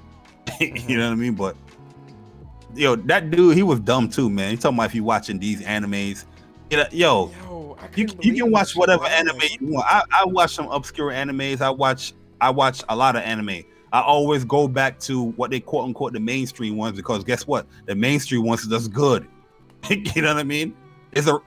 You're gonna fault somebody for watching Naruto. Naruto's a great anime. You know what I mean? Shippuden too, great anime. You gonna hit people because you're watching One Piece. It's a great anime. You know what I mean? Everybody's point of view is different as far as what they think is great or not. But there's a reason why some of these animes are more popular, because majority of people like them. But you gonna gatekeep anime and gatekeep if somebody watches it on Netflix or Crunch. The motherfucker said Crunchyroll. Are you dumb? That's like one of the best places to watch all the types of different anime. You know what I mean? I'm like, what is this dude talking about, bro? Yeah, that's like somebody saying, you watching Demon Slayer. It's like, you should have been anime because you're watching something popular. The show was good. What do you want to do? You know what I mean? It's dumb, I don't understand people, man. It's dumb. And I see some people in the comments. Some people in the comments is like, "Oh, we should gatekeep anime because they don't want to ruin the integrity of." I'm like, nah. The reason why you want to gatekeep because you want to get away with the pervy, little kid half naked type animes. That's what you want to get away with. When more people more people got eyes on anime, they're gonna get they're gonna see this stuff and they're gonna talk about it. Say, why is people watching this, or grown ass men watching this? Yeah. You know what I mean? I never associate myself with the anime community anyway. Yo, bro, I got Funimation, Crunchyroll, Hulu, Netflix. I watch anime all day. Too weird, man. Yeah, but some of them is not for our culture. They're for the Japanese culture. In Japan. No. I'm saying like some of these people in the anime community. Oh yeah, they're weird, man. I don't associate with them either because too much of that weirdo stuff. It's like, you know, I love anime. You feel me? I love it, but some of the stuff I be seeing, y'all be too R-rated with it, man. On a social media, man. It's like, cause it makes me wonder, like, what type of jobs do y'all have where like y'all can be this R-rated and like feel protected by like shit? They're not working. They're not working. That's the thing. They're not working, bro. Yo, one show I really love is My Hero Academia, right? And those are the people that don't read the manga for My Hero Academia. Yo, I'm telling you, the upcoming seasons, you guys are in for a treat, man, because it's gonna get dark. It's gonna get very dark. The Hero Society. Well, I'm not gonna go that far. I'm not gonna spoil it for anybody because I don't want to be one of those manga spoilers, right? But what makes it weird is that My Hero is high school kids, right? And some of these people is like sexually idolizing some of these girl characters. I'm like, it's weird as fuck, yo. You know what I mean? Like, I can understand more so like an adult type anime or adult character where it's like, oh, I love this character. This character is beautiful, or I love the design of this character, or something like that. I can get that. Well, some of these characters, like, they're high school students, yo. These dudes are like, yo, I wish Cammy it was in a bathing suit. I love this shit. That's my girl. I'm like, yo, that's kind of weird, dog. What is going on with you? That's a bit off. It's a little bit off, man. I'm gonna be honest with you. You in for a treat, man. You in for the treat, yo. My Hero Academia. That I love that show, man. But like I said, I would never like sexualize high school students. The same thing with Persona. You know what I mean? Like, you know, some of these characters, I get why people be sexualizing them, but yo, at the end of the day, they high school students. You know what I mean? Like, if it were more adult themed, but not adult themed, like if they were adults, 21 and up, I'd be like, yeah, you know, this character looks sexy. What is it like, yo, and that's my girl. Are you 40 years old, son? What's going on here, man? I'm not saying you can't like the character. That's not what I'm saying. I'm talking about the sexualization of the characters that people are doing. Yeah. No, I'm not saying that you can't like certain characters that's high school students and all that stuff. I'm not saying that at all. But some of these, if you look at some of these comments, it's just like, or like the art. Some of the art would be like a little off, man. Yeah, yo, bro. There's a lot of people where I had to block that would follow me, and I followed them. You know what I mean? But some of the art that they be posting, it'd be like, yo, these girls got, like, it'd be like little kids, and they got their titties out covering their crotch. I'm like, yo, bro.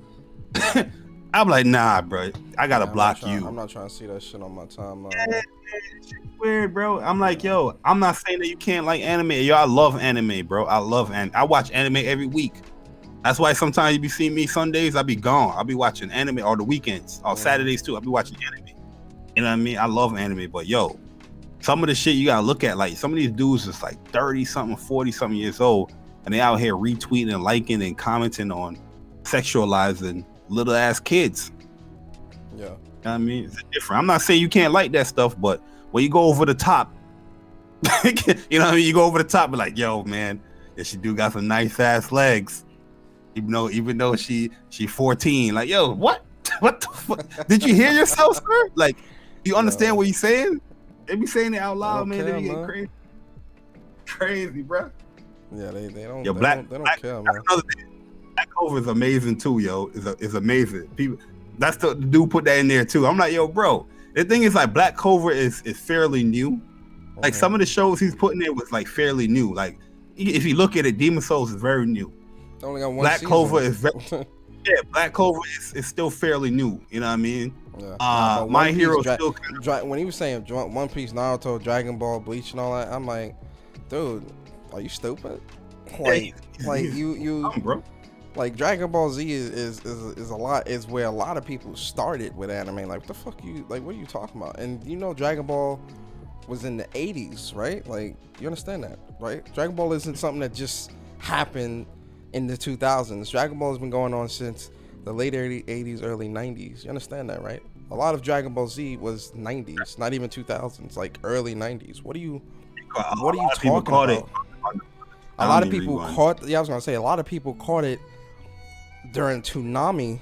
That shit was going since the 80s and 90s. You understand that? Like, what are you talking? Like, learn your history, right? Naruto has been going on since 2001, 2002. What are you 20 almost 20 years ago? What are you? A lot of people know about anime if it wasn't for Dragon Ball. That caught their eyes. Like, oh, this is fire. You know what I mean? And then you start branching off to other anime. Like, I don't give a fuck. Dragon Ball Z, Dragon Ball will always be like my favorite anime. It's always one of the best. That belong in the top 5, bro. Yeah, I always look at how I felt as a kid watching that for the first time. That jump was when I was a kid, I was watching Dragon Ball Z, and Dragon Ball was specifically Dragon Ball Z, because in Dragon Ball Z when they used to go Super Saiyan and all that, bro, that shit used to hype me up so crazy, bro. When I was a little kid watching that shit, I used to try to do Super Saiyan all. I used to be like, man, like I used to do all that stuff, man. Like I don't do no art, bro, but I used to trace the pictures, like you know what I mean. That shit. Yeah. My own Dragon Ball. I collect Dragon Ball cards, Dragon Ball Z cards. Most of them got thrown away. I still got some of them, but most of them got thrown away when I went to college, and my mom threw away like all my comics, my cards, my VHS tapes. When I came back home, bro, and I ain't see those cases. Yeah, I was pissed, man. I was pissed as hell, man. She don't know. Yu Hakusho, man. Akira, like, Ninja Scroll. I don't fuck you gatekeep anime. That's like gatekeeping movies. They can't gatekeep. If you like Star Trek and Star Wars and Lord of the Rings, you're not a movie watcher. Like, what? Yeah, those people piss me off too, man. Because it's like, dude, shut the fuck up. Like, weird, bro. That's the thing. It's like they act like you can't like those and like, Godfather and Martin Scorsese movies and all that stuff. It's like, bro, I like all of that stuff, man. Like, it's not, and that's why I said, like, a lot of people in this community, they look at the world and look at things very black and white. It's never an in between, right? Like in the instance with this dude with this whole anime stuff, it's like, a lot of people started out on Dragon Ball Z, and Toonami, because I remember Toonami back in the way back in the day. Toonami had Dragon Ball Z, Inuyasha, Case Closed, Zatch Bell, all that shit, right? One Piece, all that shit was on there, and that's where a lot of kids really started watching and really getting into anime, right? I remember when I was young, I used to stay up super late on Saturdays. That's mostly for y'all. That's not where I started. Yeah. I'm old. Yeah. And watching Case. I remember I used to stay up super late and watch Case Closed on Adult Swim, right? On Saturdays I would watch super late, watch Inuyasha, right? Like, there's a lot of LaQuintus, what's up, man? There's a lot of people's beginnings with anime. It doesn't matter where they began. It matters that they're in, Gundam, Wolf Rain. Like I said, I was watching all types of anime when I was young. When I was a kid, I was watching so much anime, bro. It was crazy, man. I remember I had this little MP3 player thing, and I had went on the computer and like downloaded. Shout out to LimeWire, man. LimeWire was the shit. I downloaded all the anime songs and stuff. C Slim, what's up? All the anime songs onto my MP3, especially the Inuyasha songs. Every heart, like all that stuff, man. Like, anime is like, I have a lot of good memories with anime, right? That's not something I would gatekeep. You feel me? Like, because anybody can get into anime at any point in their lives. You feel me? Like, it's the same thing with gaming.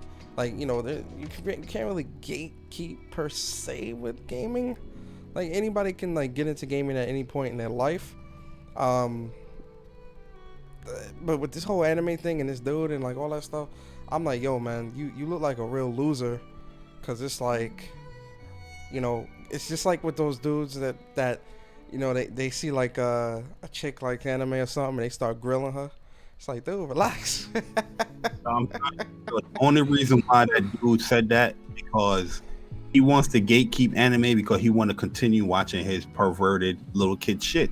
This is the dude. That's the same dude that was on Weapon Wheel one time and was complaining about censorship.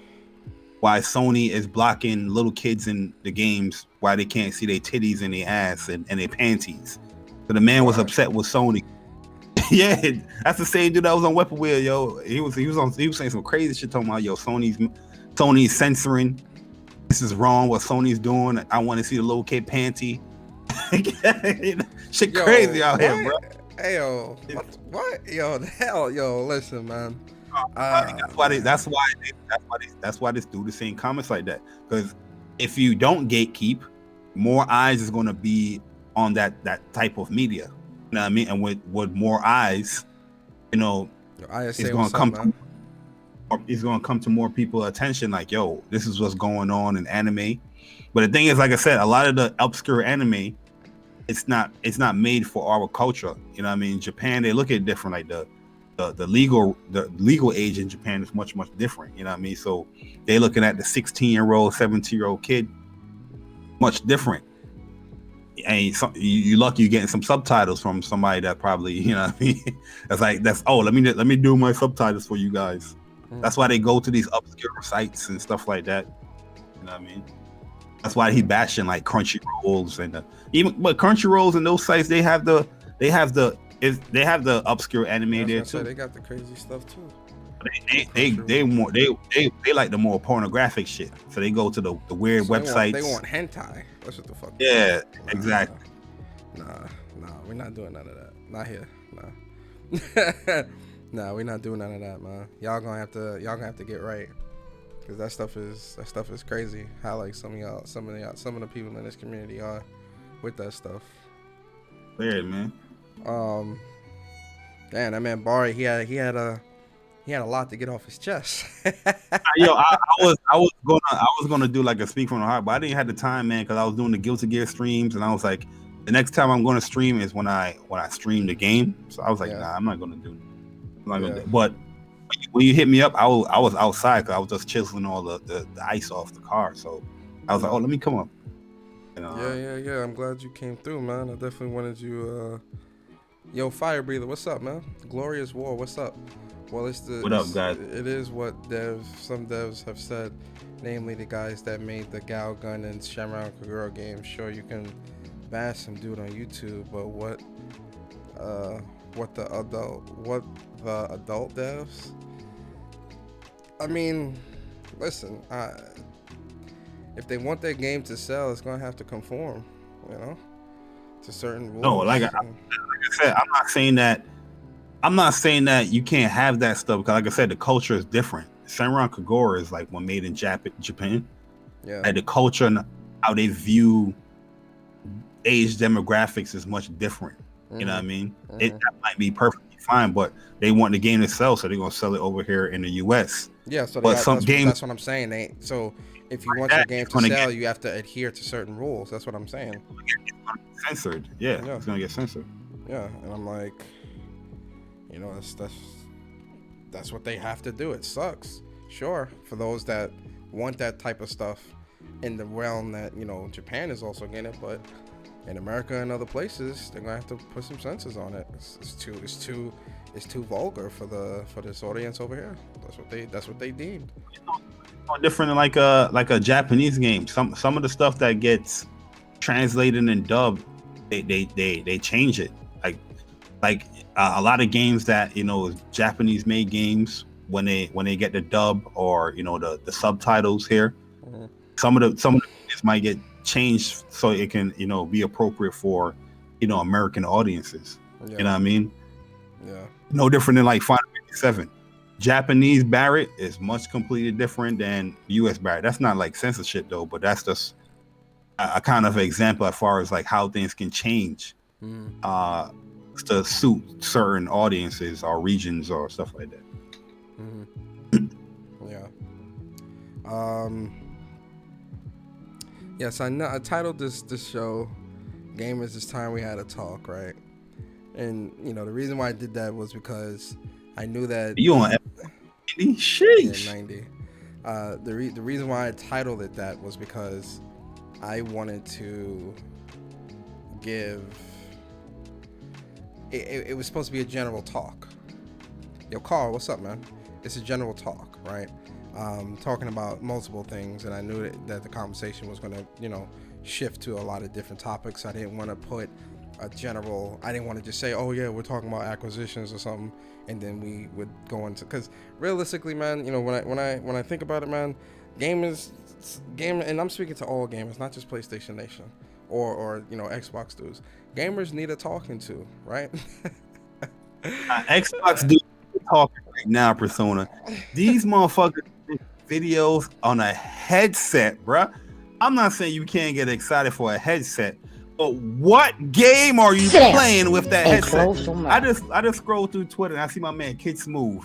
Kid Smooth made a video about a new headset Xbox got. Xbox announced new wireless headset. Motherfucker made a 10-minute video about a headset. This is how you know they're bored over there, man. There is nothing to play. Yes, you titled it just right. Gamers, we need to talk. Gamers, you need to talk to these gamers because they're not playing no fucking games. They out here making videos on a headset. A headset. That's like you making a video about PlayStation coming out with new Pulse headsets, man. You know what I mean? Yo, you ignore everything else that PlayStation 5 coming out with. And I'm not saying you can't make your impressions on the headset, but you're making a video about the announcement of a headset. What is going on here, man? Yeah, gamers, we need to have a talk. This is shit. It's crazy. It's time we had a talk. It's time for you as a gamer to understand that a platform you prefer is not delivering on playing video games. Go to a different platform that has games.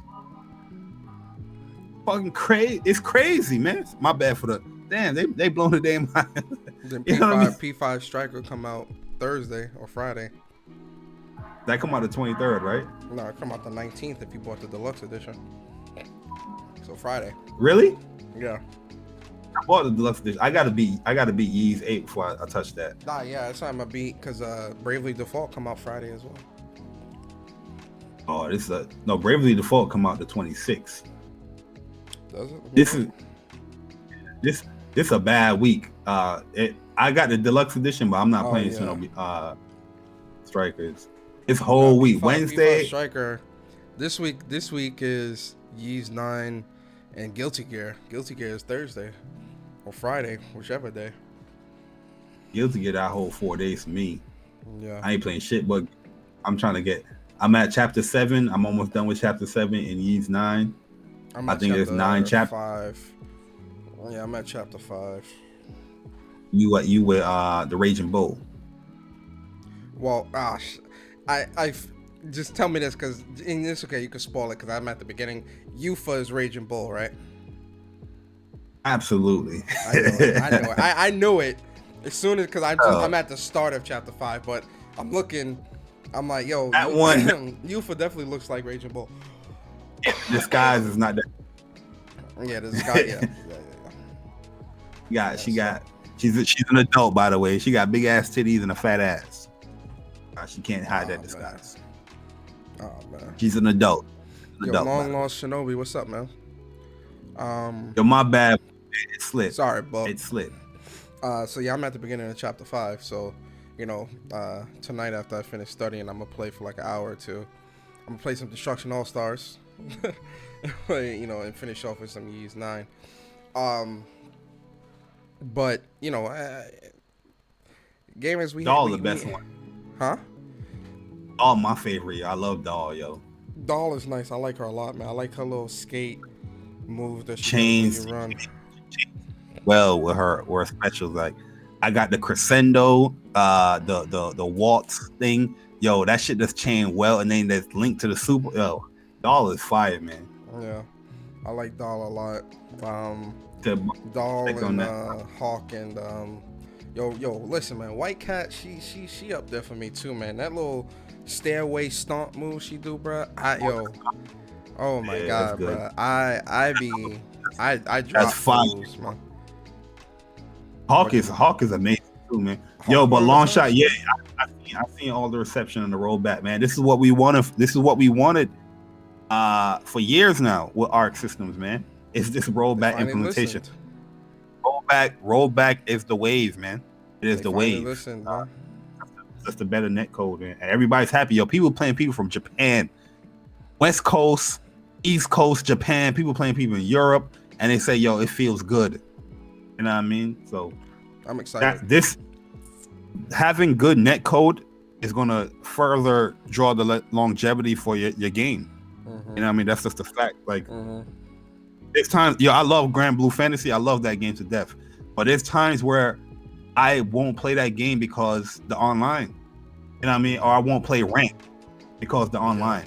You know? Like I'll be winning, I'll be rank up, and then I get in these badass matches where every time I rank up, it's like like people got worse connections, and you get these badass connections. It's just like you can't do nothing.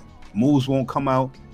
So you know what I mean? Like I'd rather just play lobbies in Grand Blue because it's not really hindering anything. You know what I mean? But there's times where I just don't be playing it because of the net code. But if you have good net code, like what they're saying here, shit, I'll be on that all day. You know what I mean? The net code is I can get my execution off. Oh yeah, that's all day, every day. PlayStation Talents announces 8 new exclusives for PlayStation. What is this? PlayStation Talents announces its lineup on PlayStation exclusives for 2021. This new batch of games will be developed at the PlayStation Talents Games Camp, along with the help of Lanzandara. Those indie games, like small titles. Yeah. PlayStation needs to stop. PlayStation got me upset too, man. They put out an article, which is cool and all, but they put out an article of like devs' anticipation on like games that seemed pretty disingenuous. I'm like, what is this, man? 2021 and beyond, right? And I'm like, okay, this will be cool if you can incorporate what the devs think about the game, but also give information on when these games are coming out. And I know they're kind of hesitant to do that, but yo, you can't just put out an article like that willy-nilly, man. Like people anticipating certain games, and then they put that word beyond in there, and then they had like God of War. I think they had like Pragmata in there and all that stuff. But you know what I mean? It was so, I was like, come on, this is a tease right here, yo. I put tease, and I just left it at that. Like, this is a tease. Like, stop teasing us, man. Yeah, I don't like when PlayStation does that, because I just be sitting there like, yo, look, not to be messed up, I don't care. Like I want the games announced with dates, or news or new footage or something like that. That's what I want. When you read the article, bro, they barely said anything. It's like much. I'm anticipating Horizon Zero Dawn. Can't wait to see what Guerrilla has coming for the next title. I'm like, yo, you didn't even say anything. That's like me tweeting. You know what I mean? That's like me tweeting something like, yo, you didn't say anything, bro. Yeah. You basically said me and you would tweet. Yeah, I can't wait for Horizon because I like the first game, and there was a great start for an open world RPG. Yeah. Same thing the dev said. I mean, but that's definitely something where I'm just like, with PlayStation's problem is they drag their ass too much sometimes. And it's funny, right? I always do this, right, Barry? I'll say this, and then they'll release something this week that's like substantial, and I'll be like, yeah, PlayStation news right on time. So it's a really strange, like, kind of sort of love-hate relationship with PlayStation when it comes to their handling of game news, right? Because at times they knock it out the park. Other times it seems overwhelming in a good way, where it's too much. Like, remember that week where, like, and you was hosting that week too, Remember that week where it was so much like, I think it was right before the PlayStation came out, where it was the UI, it was this game, that game, this. It was so much news, bro. Like it was overwhelming in a good way, right? But then there's other times where, you know, and I get you want to hype people up, and it's Twitter, you want to keep content flowing and things like that, keep the engagement up. You know, I understand that stuff. But there's certain times where I see you do this stuff, like what they did with this whole, what, you know, other developers are anticipated to play, and I'm like, you know, not to, you know, we care what they think, but not right now, man. Like, I want to know when these games are coming out, when can we expect them, or I want to see new trailers with footage of gameplay, or new news or something like that, new screen, something, right? That's the stuff that I want to see, right? And PlayStation tends to dance around that information far too often. That's part of my problem with PlayStation, man. They drag their ass sometimes. Yeah, that jump pissed me off, man. I was like, yo, tease, get us out of here.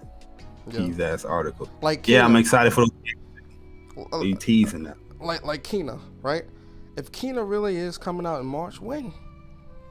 Like, we're creeping up on the last week of February. February's a short month. When are we gonna get some dates? Right? Stuff like that, right?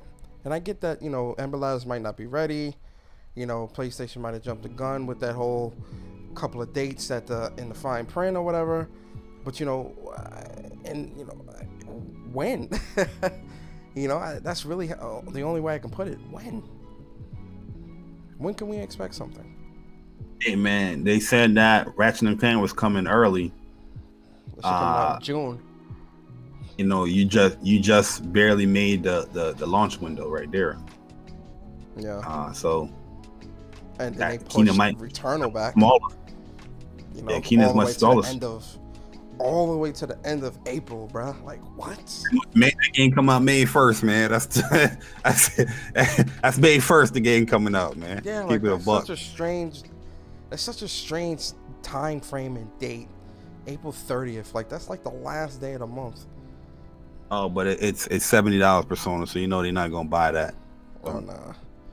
You know damn well game community not gonna buy that for $70. Kena might just be in like May, bruh. It might just be in May. I still think it's gonna be a PS Plus title for March. I think when like games like Kena announce, you're gonna see the other smaller titles come out, like little Devil Inside. They're gonna have a whole article talking about those upcoming games. Cause even Shuhei put out an article. Hold on. Social joints. My man's. It's not complaining. It's a conversation. Like, we know the games are coming. You know, I just want more information. Nobody's. Everything is. I am complaining. We want to know the damn price, the dates, bro. As soon as they put the game up on pre-order, we got all these games pre-ordered, bro. I want to get the pre-order out the way, and I just want to get my shit secured. That's all. Facts. Yo, when is Factions 2? Yo, that's another thing, man. Like, yo, I love Naughty Dog. They another one that's. I mean, although I said this before, I think that they're taking a break from like everything just because you know, they had a whole lot of shit going on, like with that whole controversy. These niggas just won 200 and something Game of the Year awards. They're gonna have y'all motherfuckers wait. Factions gonna come whenever it comes, yo. Let's that's a fact. If that shit didn't win like 200 something Game of the Year awards, we'd have probably got Factions earlier. Y'all motherfuckers out here voting Last of Us. I told you to go Final Fantasy VII Remake, but no, y'all want to vote for Last of Us, and that's why y'all waiting on Factions. Hold that L. Hey, yo, man, yo, I believe it though. I think Factions, Naughty Dog gonna take their time with that, man. Go on a 3 month break, bro. Ain't worried about no Factions right now, man. Hey, man, I'm telling you, they took a break, bro, from social media, from everything, because all that controversy surrounding Last of Us whenever it first came out, and harassment and all that stuff, I ain't gonna lie, them developers needed a break, man. They all needed a break, like a nice 2-month vacation from just social media and everything, just so that they can decompress and come back fresh. What if they charge for factions? What if they charge like you try to have that conversation? They charge $20 to $40 for all multiplayer mode factions. I'd buy it. It's next gen, and they have it for the PS4 as well. It's next gen update and everything. But you just gotta pay for faction. Even though I don't think they're gonna do it because they're gonna hit you with the microtransactions. They're gonna make it free. Definitely gonna have microtransactions. Yeah. But what if they do charge you?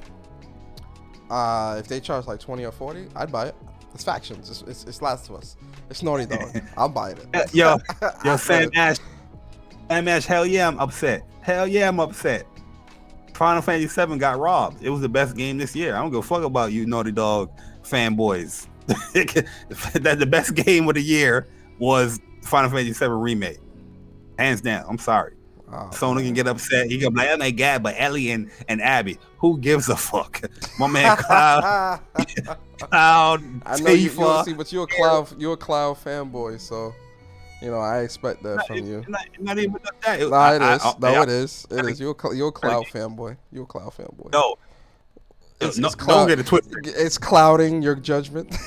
Don't get it twisted. I think The Last of Us Part 2 was a masterpiece. I love the hell out of that game.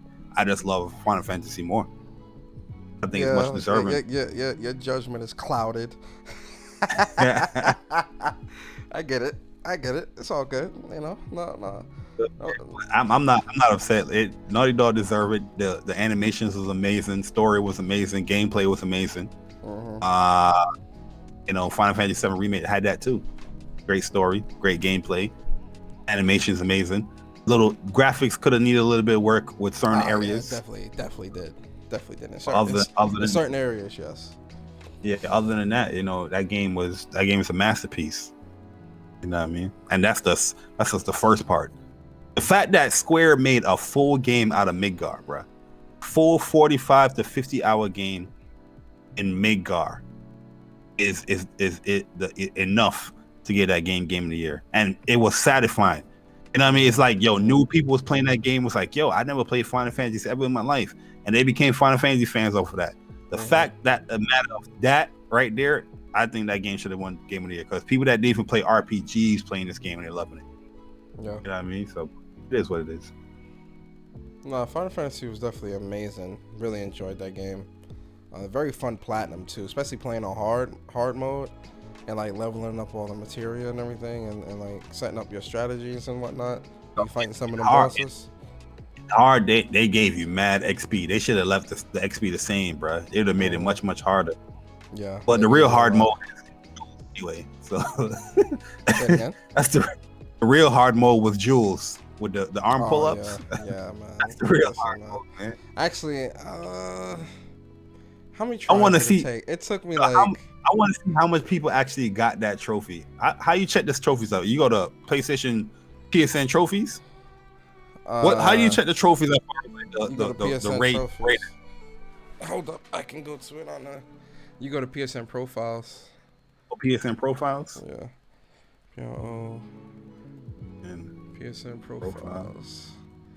I want to see how much people got that trophy.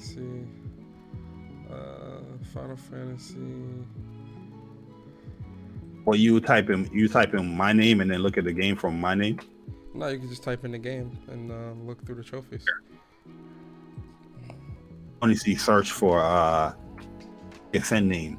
No, click games and then do a search. What was the name of that trophy? I forgot. It was the arm. Oh, okay. I'm trying to see how many people. See, I don't go to these sites like that, man. These are the true spoilers. The sites that you guys look at when y'all playing the game, but y'all want to get mad at people. When they talk about this shit. You being messy. The truth. Okay, I see. It was a pull-up. Which one was his pull-up or? Oh, there's two pull-ups. One is not. It's the second pull-up one. Let me see. Pull-up. It says complete all pull-up challenges. That's the only one I see. Is it this one? Tifa. Yeah, it's the complete all pull-up. I just want to make sure. Press purest of pull-ups. The purest of pull-ups, yeah. So this one, people got it. A lot of people got it. That's on. See, but that's the thing. It's on PSN profiles. A lot of people got it. But if you hover, let me share my screen. So if you hover, so 45% of the PSN profile community got the trophy. But if you hover, it shows you what the real percentages of the entire PlayStation community, like of the actual trophy. Only 21% of PlayStation gamers that played Final Fantasy VII Remake got this trophy. 21%. Oh, okay, but it's still a rare though. It went to rare. It's a rare, yeah, it's a rare instead of an uncommon. The uncommon is only within the PSN profiles community, not as a whole. When you hover over, that's the true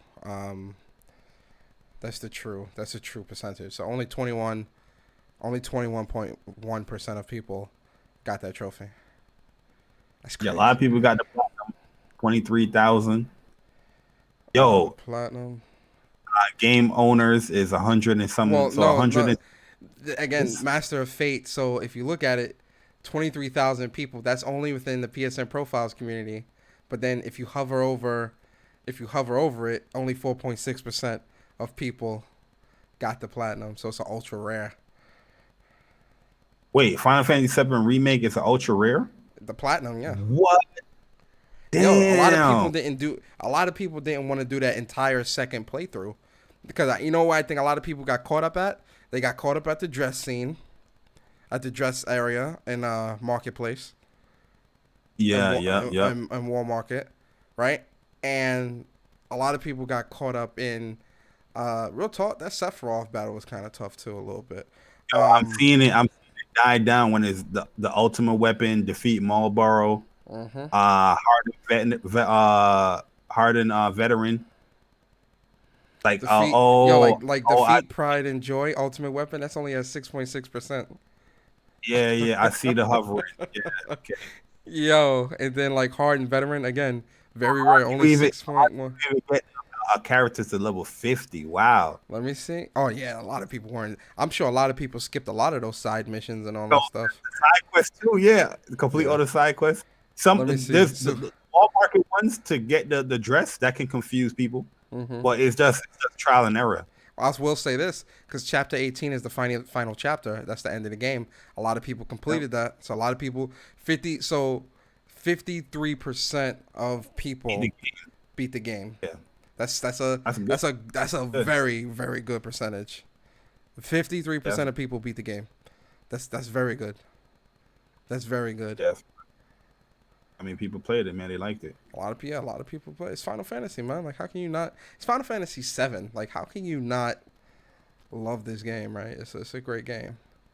I'll only say that here. I'll deny it everywhere else. Final Fantasy 12 the best. I want to see Last of Us Part 2. Hovering thing we talking about? Yeah, you gotta hover over. I want to see Last of Us Part 2. Last of Us. Yeah, I didn't know how this site works, so I gotta create an account. No, you don't. Sign in with your PlayStation. Oh, actually, yeah, you do. For this, yes, you do. Last of Us Part 2. See, only 30%. So, in Last of Us Part 2, only 30% of the PSN profiles community got the platinum, but in overall, only 4.2% have the Last of Us 2 platinum. Damn. Complete the story. Only 60. Yo, in terms of beating Last of Us Part 2, 60% completion in all of the PlayStation community. Yes, everyone. Yeah, that's the entire PlayStation. Yeah. 60%, bruh. That is a extremely high completion. Because Last of Us Part 2 is like almost a 30-hour story, bruh. That's lit. That's really really good. The settings that they don't need to put on there, but of course, you know, the ones that don't need it.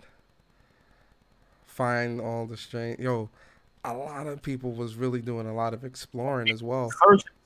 Yeah, I'm hovering it, and the percentage is up. A lot of people were exploring too, like find all training manuals, 62%. Yeah, a lot of people were exploring in this game, man. Learn 25 player upgrades, which to learn 25 player upgrades, you gotta look for a lot of materials and stuff to get the upgrades. 57%. Fine all weapons, 64%. All player upgrades in one branch, 71%. Craft every item, 46%. Yo, a lot of people were really like playing this game. Stuff that was like, oh, yes, this is good. People playing our game. Oh yeah, PlayStation is looking at that and it's like, yeah. Oh, but to learn all player upgrades, that's like 8%. They didn't learn like Abby and Abby stuff. All that stuff. Ghost of Tsushima, the platinum, the PSN profiles completion is 50%, and then Last of Us Platinum is only 4.2%. Yeah, bro. A lot of people ain't platinum that shit, bro.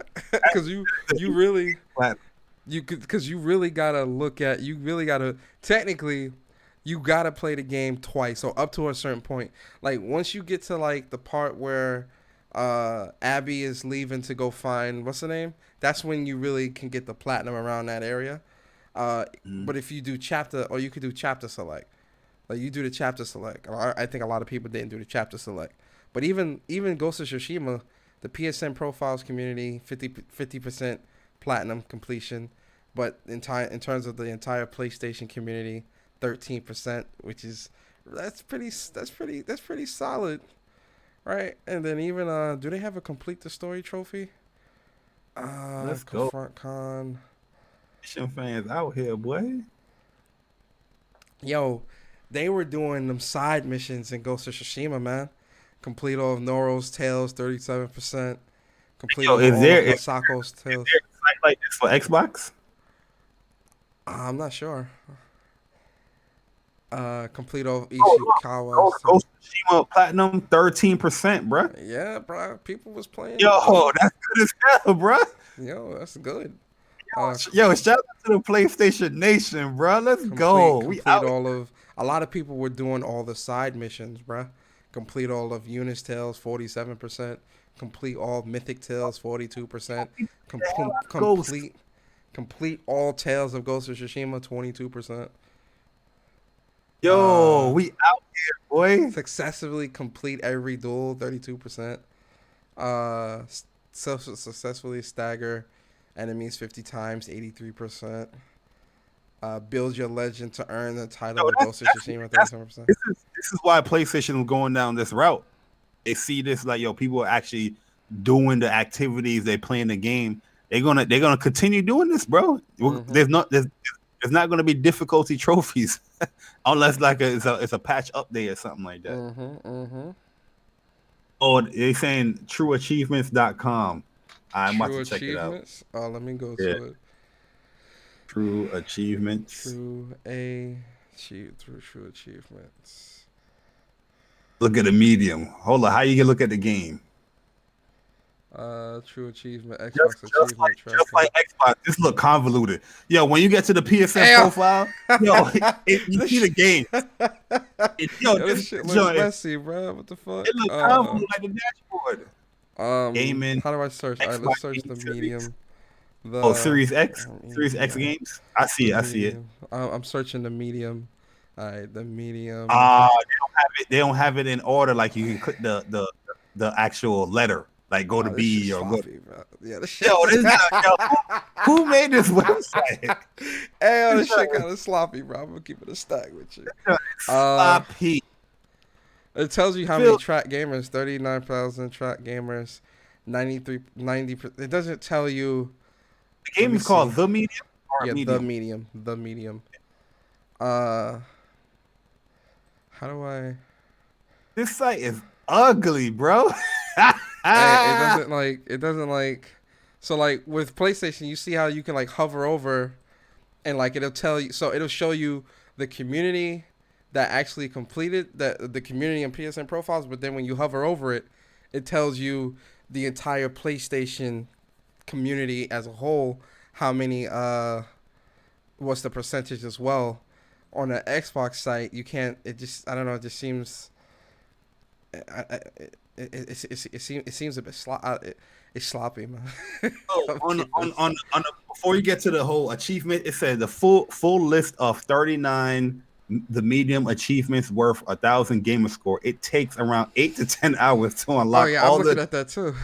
What? 8 to 10 hours? But you out here complaining about Miles Morales that takes you at least like 20 some hours to platinum. Mm-hmm. Hey yo, these dudes is corny, bro. Hey man, listen. So what's the title for completing the whole game? They don't have like a platinum. I don't know. I think the last goodbye is the I guess the platinum, if you will. Send Jack Spirit. No, they don't even have. You can't even put like. You can't even sort like the last goodbye is the last trophy. I think the last goodbye is the final like story related trophy.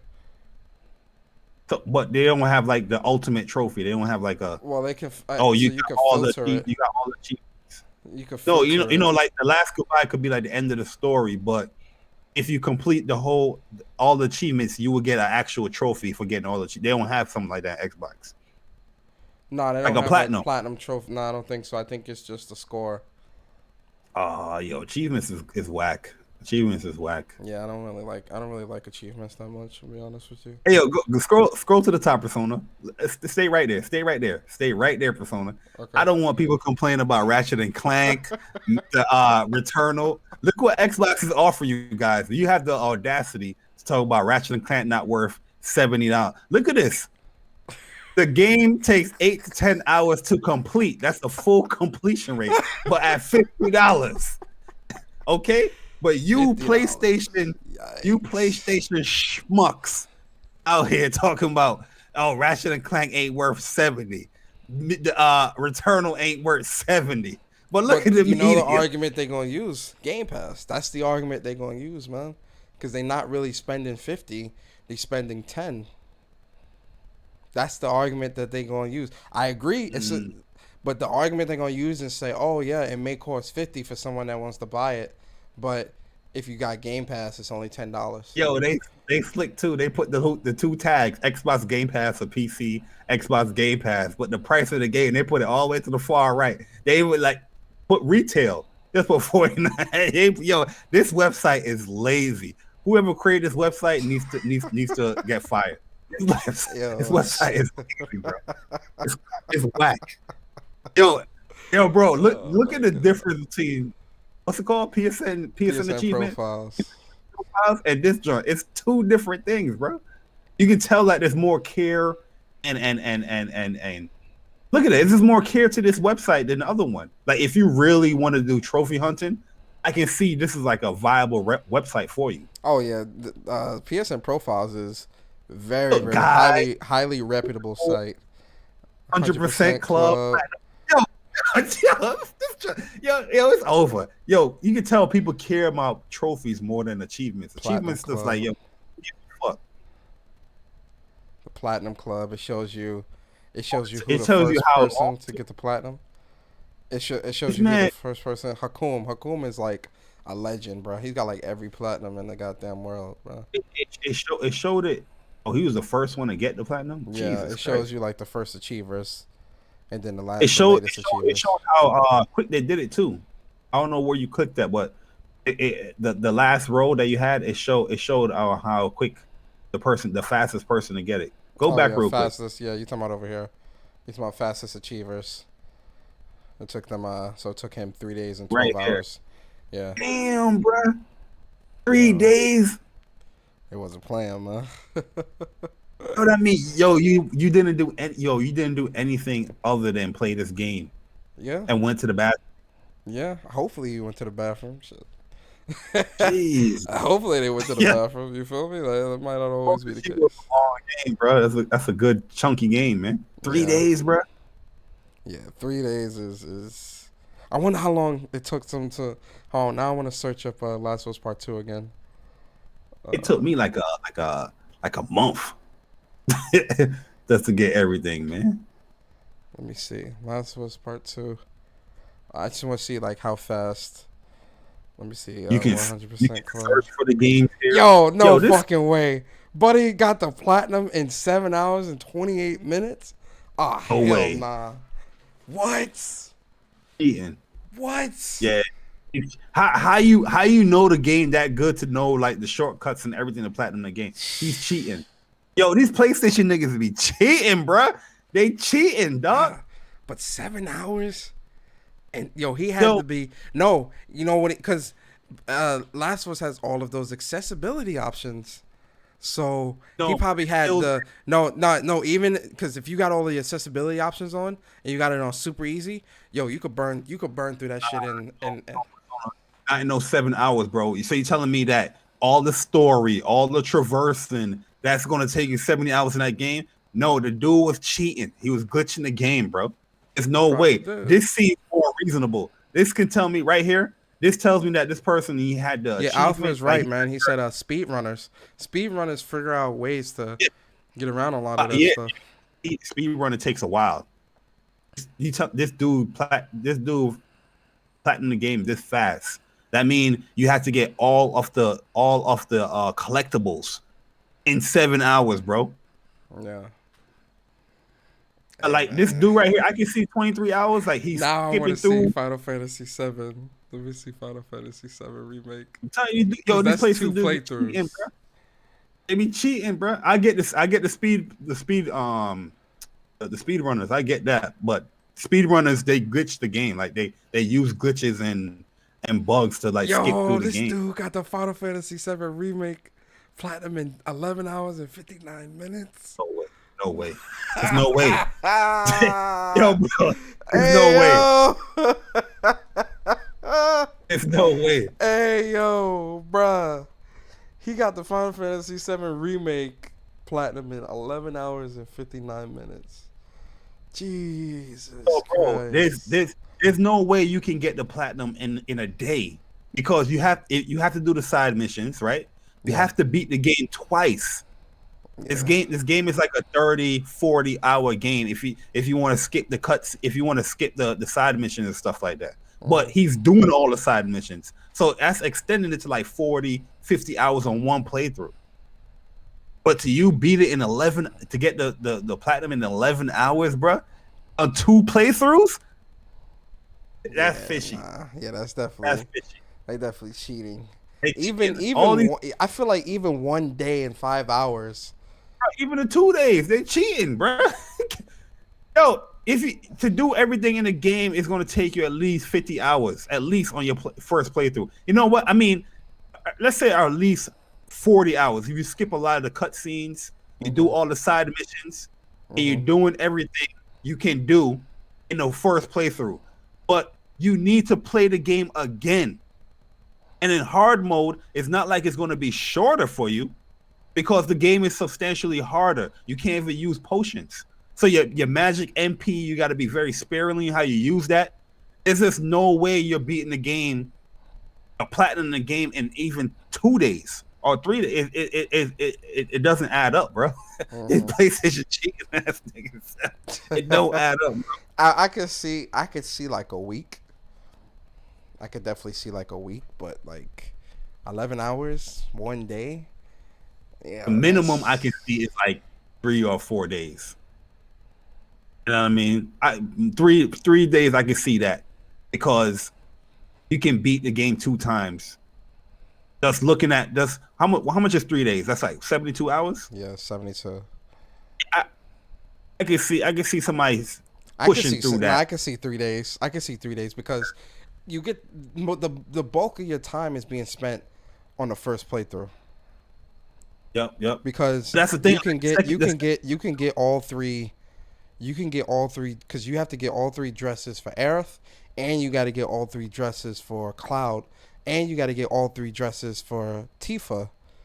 And that's the thing. You can do the save. You could do the save glitch, and do all that in one playthrough real quick because it all still counts. You can do the chapter select stuff to do that, but even that, right?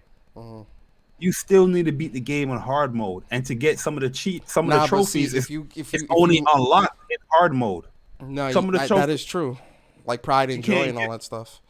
All borrow. You can't fight those people without hard mode. You know what I mean? So it's just weird. Like, yo, even with that, if you got the right materia set up, because if you got magic up, health up, magic attack up, magic defense up, no. But guess what? No. What was the other one? That's gonna disprove your point, because to do all that stuff, guess what you need to do? You got to level it up. Nah, but even grinding, no. But there, what chapter was it? Not chapter 5. I think it was chapter 8 or 7. But one of the chapters where you can continuously go through the highway underpass that cuts through Wall Market and goes straight to the beginning of Sector 7. You can keep going through there and level up quick.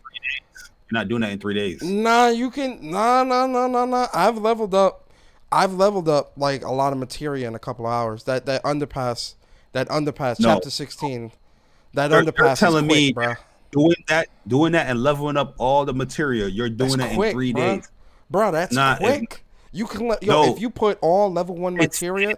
No, hear me out. Listen, if you put all level 1 materia, because there was a specific thing that you put on.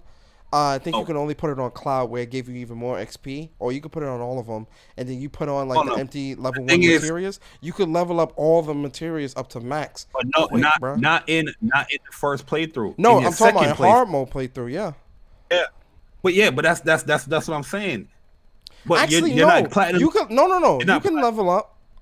No, because you're not going to get the XP. The XP bonus. You're right. Yeah, you're right. Yeah, you're right. You got it. You're not doing that in 3 days, bro. If you're doing that strategy, these motherfuckers is cheating. Because you're not going to level up or master your material. You're not going to master your actual weapon class in just 3 days. That's 72 hours, bro. That's, according to the platinum, that's 2 playthroughs. There's no way you're mastering all of that. I mean, you know what I mean? Unless this person didn't sleep. Bro, they could have just straight up. I pretty much beat the game. I pretty much beat the game 3 times, and I'm going on my 4th playthrough. I got like 150 hours in the game. You know what I mean, and that's me grinding. And yo, there's still materia I don't have fully max. Majority of them is fully max. My hard mode playthrough, I don't know, for some reason it felt, I guess because the materia, I maxed out all the right materials before I attempted the story again in complete hard mode from the very beginning. I don't know, it felt quicker. It felt like I got hard mode. That's where I was maxing out my material in hard mode, because I was just getting mad XP. And that, remember, in hard mode, that's where you actually could get to level. You can get to level 50, but you got to grind out mad hours. But to get to level 50, majority of people that beat the game, you're gonna be at like a level 40 something. But you can get to level 50 mad easy in hard mode, especially the first quick with the bonus XP. The first couple of chapters. But I'm just saying, like, the bosses are harder in hard mode. They got more HP. They're doing more attacks. But also, you need other trophies, like doing all those VR missions, just so you can get to the Marlboro or the Pride and Joy. That took hours. Yeah, bro. But some of those other ones were like super quick though.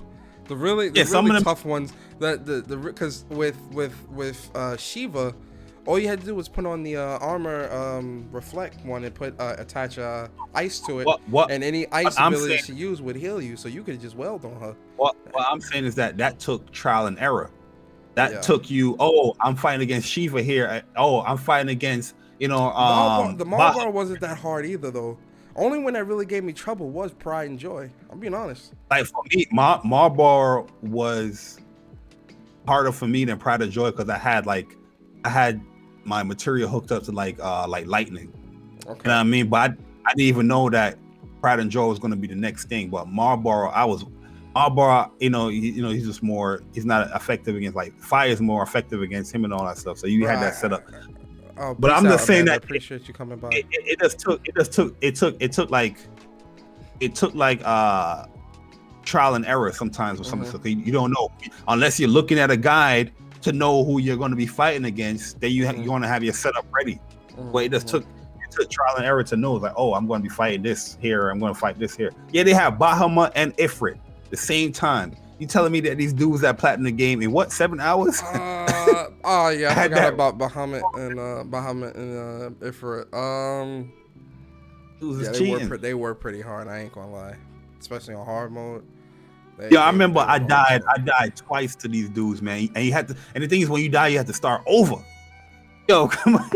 Yo, bro, I'm not saying that it was like super difficult, but when you just build the right proper setup, you can get through it. But you're not gonna know how to you're not gonna know how to build your setup unless you fight it. You know what I mean? Because if you're not looking it up, you're not gonna know like who's coming. Until you beat it, you will know. Oh, Shiva's gonna be third, and then if you get to the fourth, then they highlight who's gonna be fourth, and then when you get to Marlboro, it's Marlboro's gonna. That's how you know when it's gonna be. But Bahamut and Ifrit, that was definitely a tough fight. I'm not gonna lie. That one, I died a couple times there. I had to take out Ifrit first. Once Ifrit came out, oh my god. Hey, I watched this dude, man. As soon as he came out, man. As soon as he came out, I got rid of all that footage off PlayStation. Oh my god, man. I wonder if I still had, cause I had all the hard mode bosses, but I didn't upload again because I guess people was getting upset because I was uploading all the bosses. Yeah. I had every single hard mode bosses clipped again. My setups with Cloud, Barret, and Aerith. That team right there was so cheap. That team was so cheap. Tifa was good too. Tifa did the damage, but like Aerith can negate attacks and shit. I was like, I was mad cheap. And then Barret with his steel skin.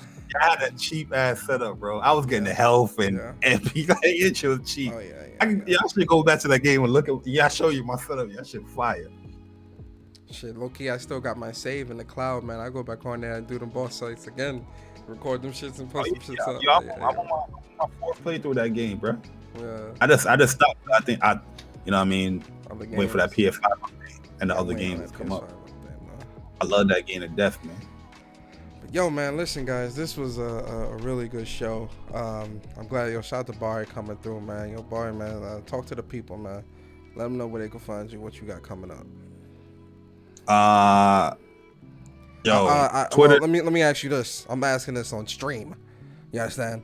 I challenge you. I'm issuing a challenge to Barry and Guilty Gear Strive this weekend. He gonna run though. Watch what he about to say. Go ahead, Barry. I'm challenging you. When have I ever ran? You ready for the challenge in a fight? You ready for the challenge? Nah, you ran. I'm not the one rage quitting. I don't remember that. I don't remember that. It's not even on my channel. I don't know what you're talking about. All the people I've ever fought, I've never rage quit and it's left the stream or what. I never did that either. I have no recollection. I don't know what you're talking about. No, yeah, I'm gonna be on Guilty Gear, man. We gonna be playing. Like I said, you accepting my challenge? Is that what you're saying? Live here on stream? Bro, we in there, man. Ooh. We in there. We doing first to 50s and all that, man. Like I said, 15? Ooh, the first like 2 days, I'm gonna be like labbing though. Yeah, I was gonna say, let me lab with Kai a little bit because I see some shit today. I was watching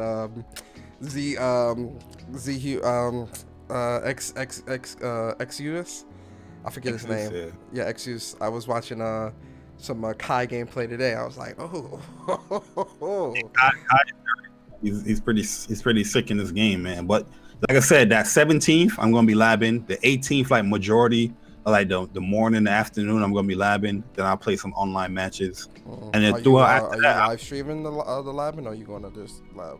Yeah, I'll live stream. Cause I like to document it for me personally, rather than the people, because I like to go back and like, all right, here I did this, and I watch what I did, and like try to formulate it in a match. But yeah, I like to do the labbing. I'm a lab monster. I love that shit, man. So yeah.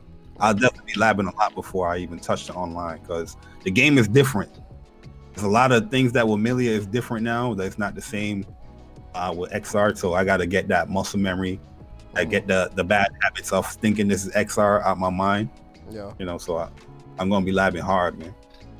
And then you got my boy Leo. My boy Leo look the same. So that'd be a light live session. But the Millia stuff, fun to use.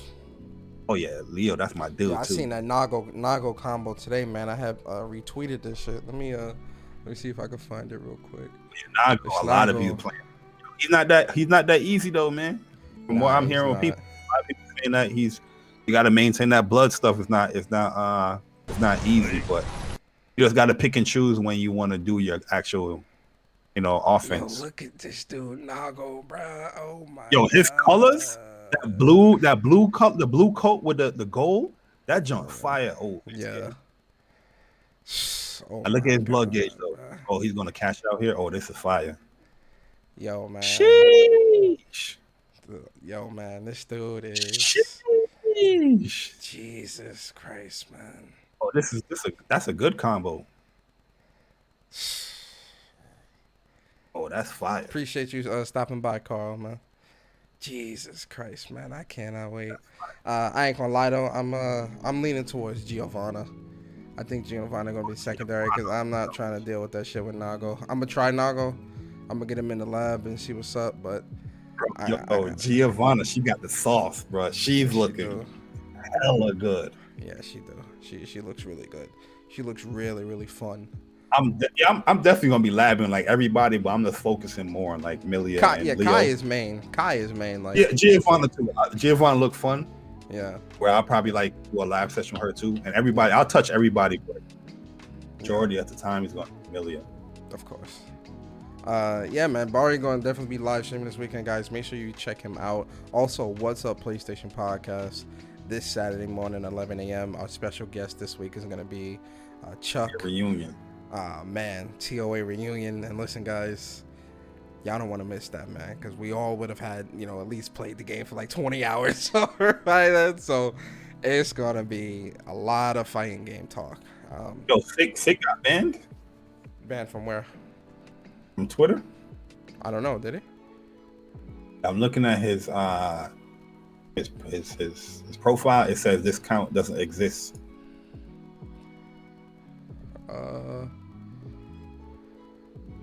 I know if Sick got banned. I got Sick. Oh, that's the real pen. Let me see. Sick Humor TV. I can't find the account.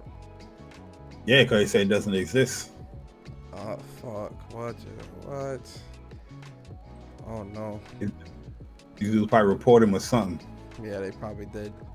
That's why man. That's messed up if they did that. That's why I stopped. I don't debate with these dudes on here because they too sensitive. Oh, bro, this week too, I also learned that I'm blocked by a lot of Xbox dudes. I don't do Xbox. that one dude, that Raleigh or whatever, I checked too. He blocked me, and I've never had no back and forth with this guy.